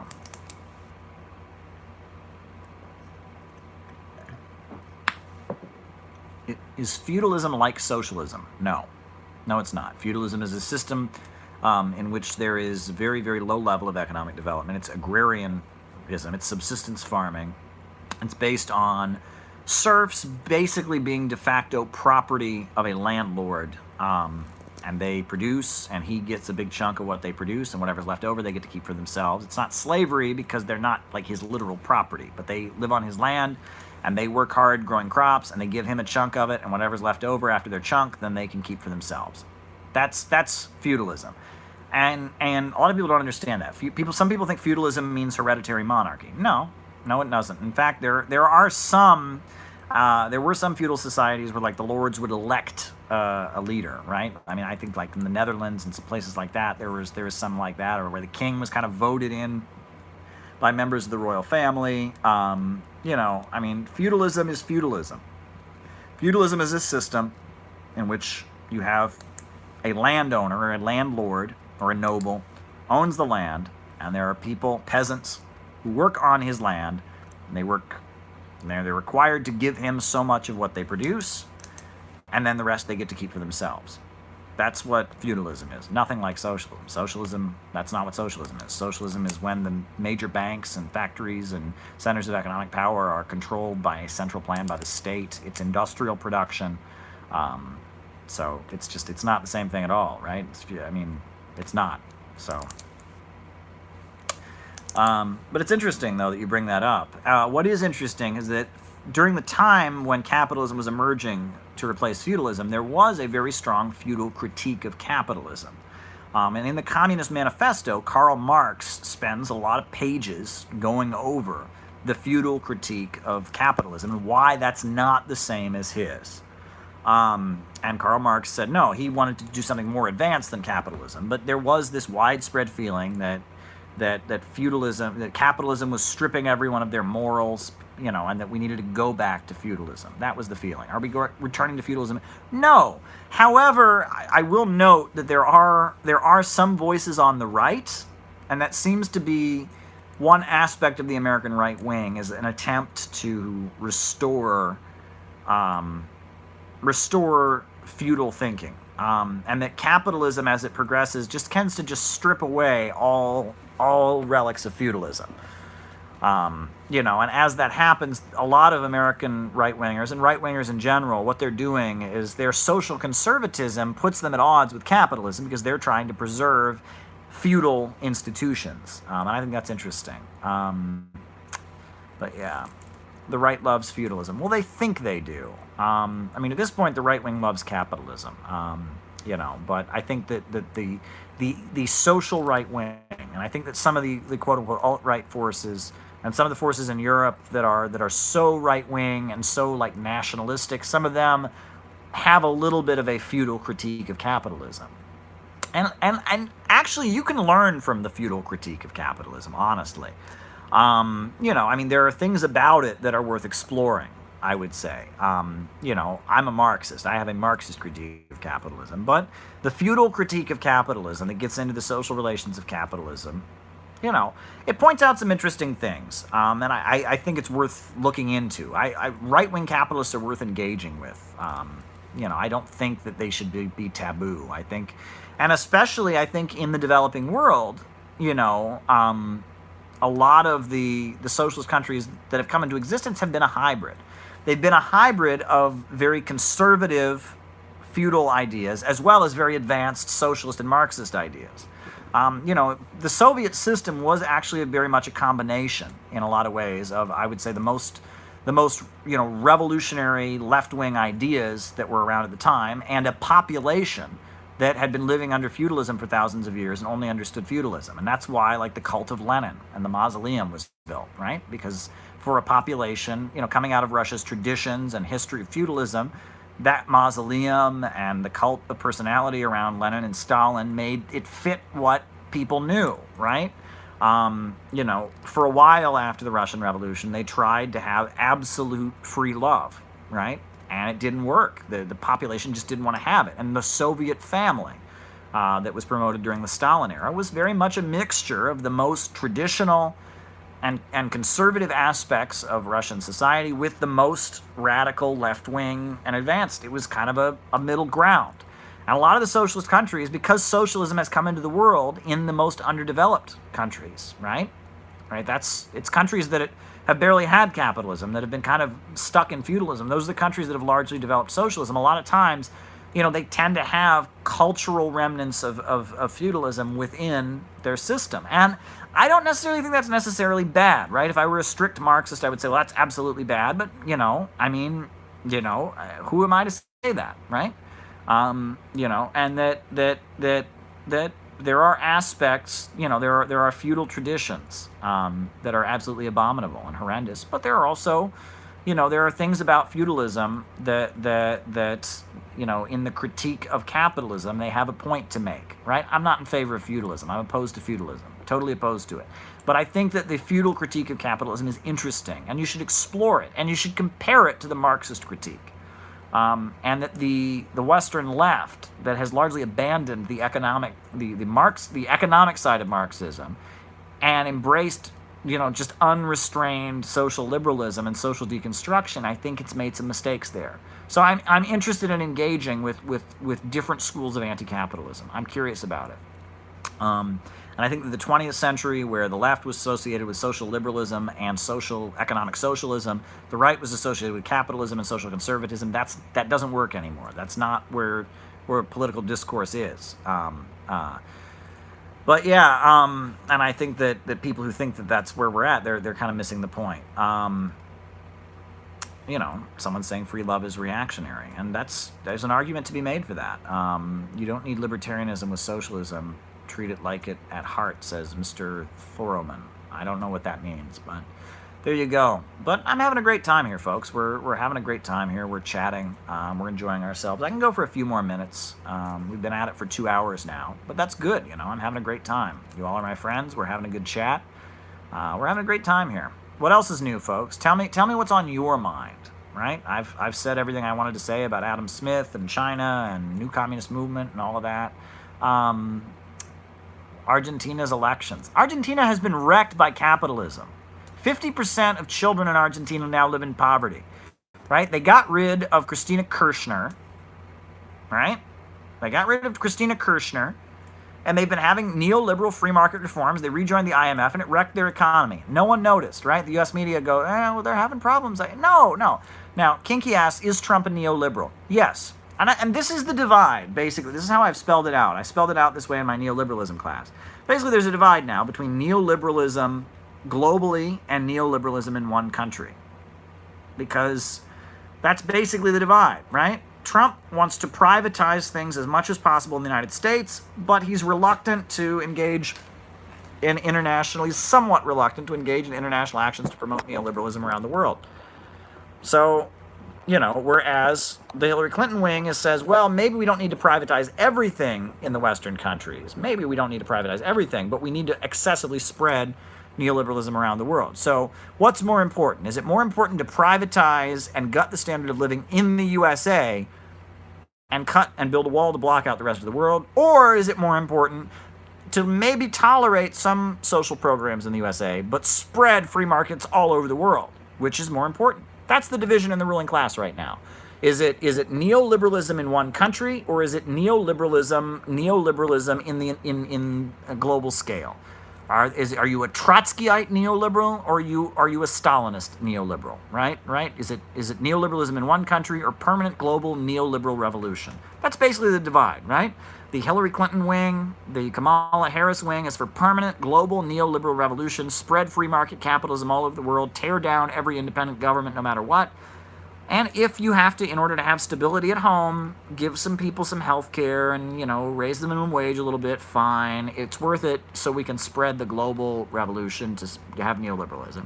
Whereas the Trump people say, we need to focus on privatizing things here at home. We need to focus on beating back unions here at home. We need to focus on lowering, and deregulating here at home. And this global thing, they're not as concerned about it. That's the difference, right? It's the Stalin-Trotsky debate by neoliberal capitalists. That's basically what's going on. Trump is for neoliberalism in one country.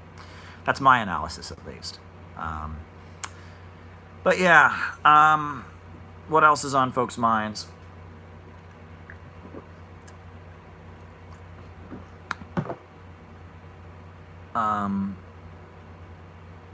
Putin, I don't agree with that. No, I think actually, Putin's rise has been objectively opposing neoliberalism. Putin created two gigantic government-controlled corporations, Gazprom and Rosneft, and used them to restart the Russian economy. And essentially now the Russian economy is centered around the state. Now, I'm being asked with a super chat about cryptocurrency, and I honestly don't have enough knowledge about cryptocurrency, so I can't really give a full, straight-up answer to that. But I will say that I'm excited about cryptocurrency, and I think that it points toward the possibility of the weakness of the capitalist economy as it is, and the exciting possibilities coming out of technology. And the computer revolution in general points toward why we don't need an economy based on greed, why we can create wealth with our human creativity. And I'm excited about it. But yeah, what else is on people's minds?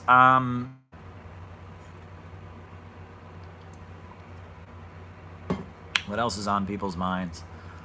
Yeah.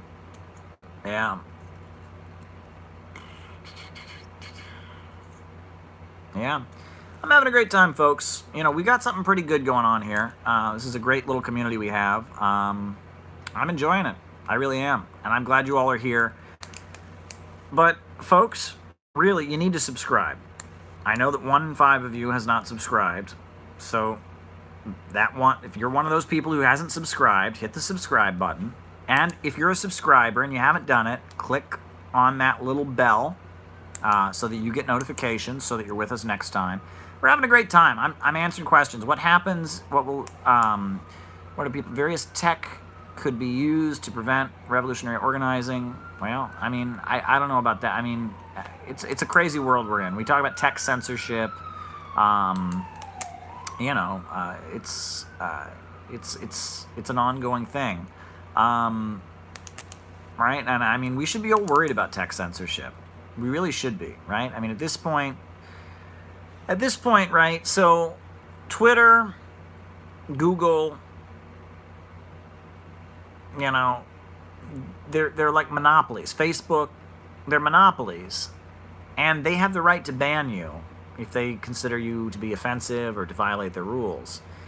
And the question is, should they be broken up as illegal monopolies, or should they be made into utilities? Right? Your power company can't turn off your power because you're racist. They can't do it. They can't turn off your power because they disagree with you, because it's the power company. They're a utility. The utility, the rules are different. But right now they're functioning like any other company, right? You go to a restaurant, they can be like, yeah, no shirt, no shoes, no service. You don't wear shoes, you don't get a seat, right? You say something racist, we ban you from Twitter. And it's this weird situation. And inevitably, everyone knows these monopolies are going to be broken up. Eventually, there's going to be an alternative to Twitter. Eventually, there's going to be an alternative to Facebook. It's only a matter of time. And they want to hold that off as possible, as long as possible. And that's why they're reluctant to censor. They want them to censor like crazy. They really do. The government and a lot of the powerful interests in the United States wish Mark Zuckerberg were censoring things a lot more. But he's reluctant to do it because he knows it's better to have people say it on Facebook than somewhere else. Because eventually Silicon Valley is going to lose its monopoly. Only a matter of time, right? At one point, the Catholic Church controlled all the printing presses. Pretty soon, people who disagreed with the Catholic Church had the printing press and were printing stuff, right? Eventually, social media is going to fall out of the control of Silicon Valley. Only a matter of time. Competitors will emerge, strong competitors. There are some competitors now, but they're not as powerful. But pretty soon, there's going to be some very strong competitors to social media. It's going to happen. So get ready for it. And there's not much they can do about it. That's my 2 cents. But yeah, hey, we've got a great community here, folks. We really do.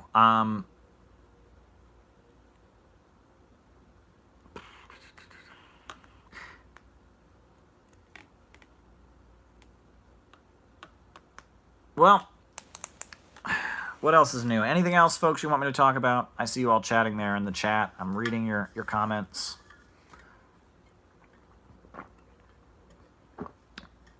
This whole thing with Trump and Sue Gordon, right? So Coates was out as the director of national intelligence, and this woman named Sue Gordon was supposed to get the job, and Trump she resigned, basically. That's very interesting. The intel community and Trump, they don't like each other, I guess. There's some strange stuff going on there, folks. I'll get into it more, I guess, in another live, but that's very interesting. That's very, very interesting. I read the article about it. I've had some interesting conversations about it. What's going on there? Yeah, that's all I can say about that. No, yeah.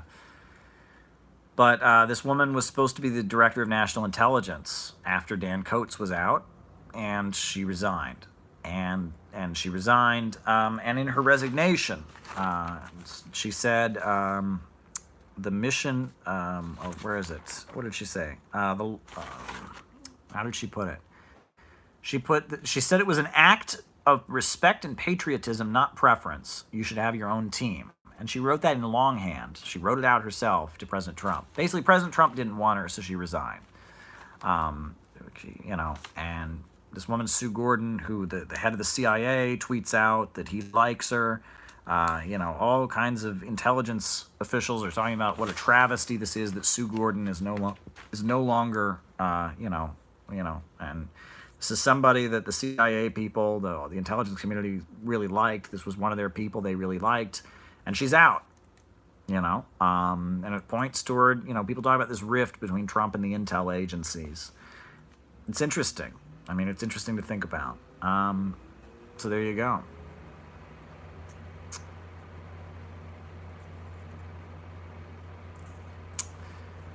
Well, on that note, folks,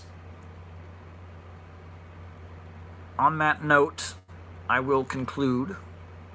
So I wish you all the best. Have a great day.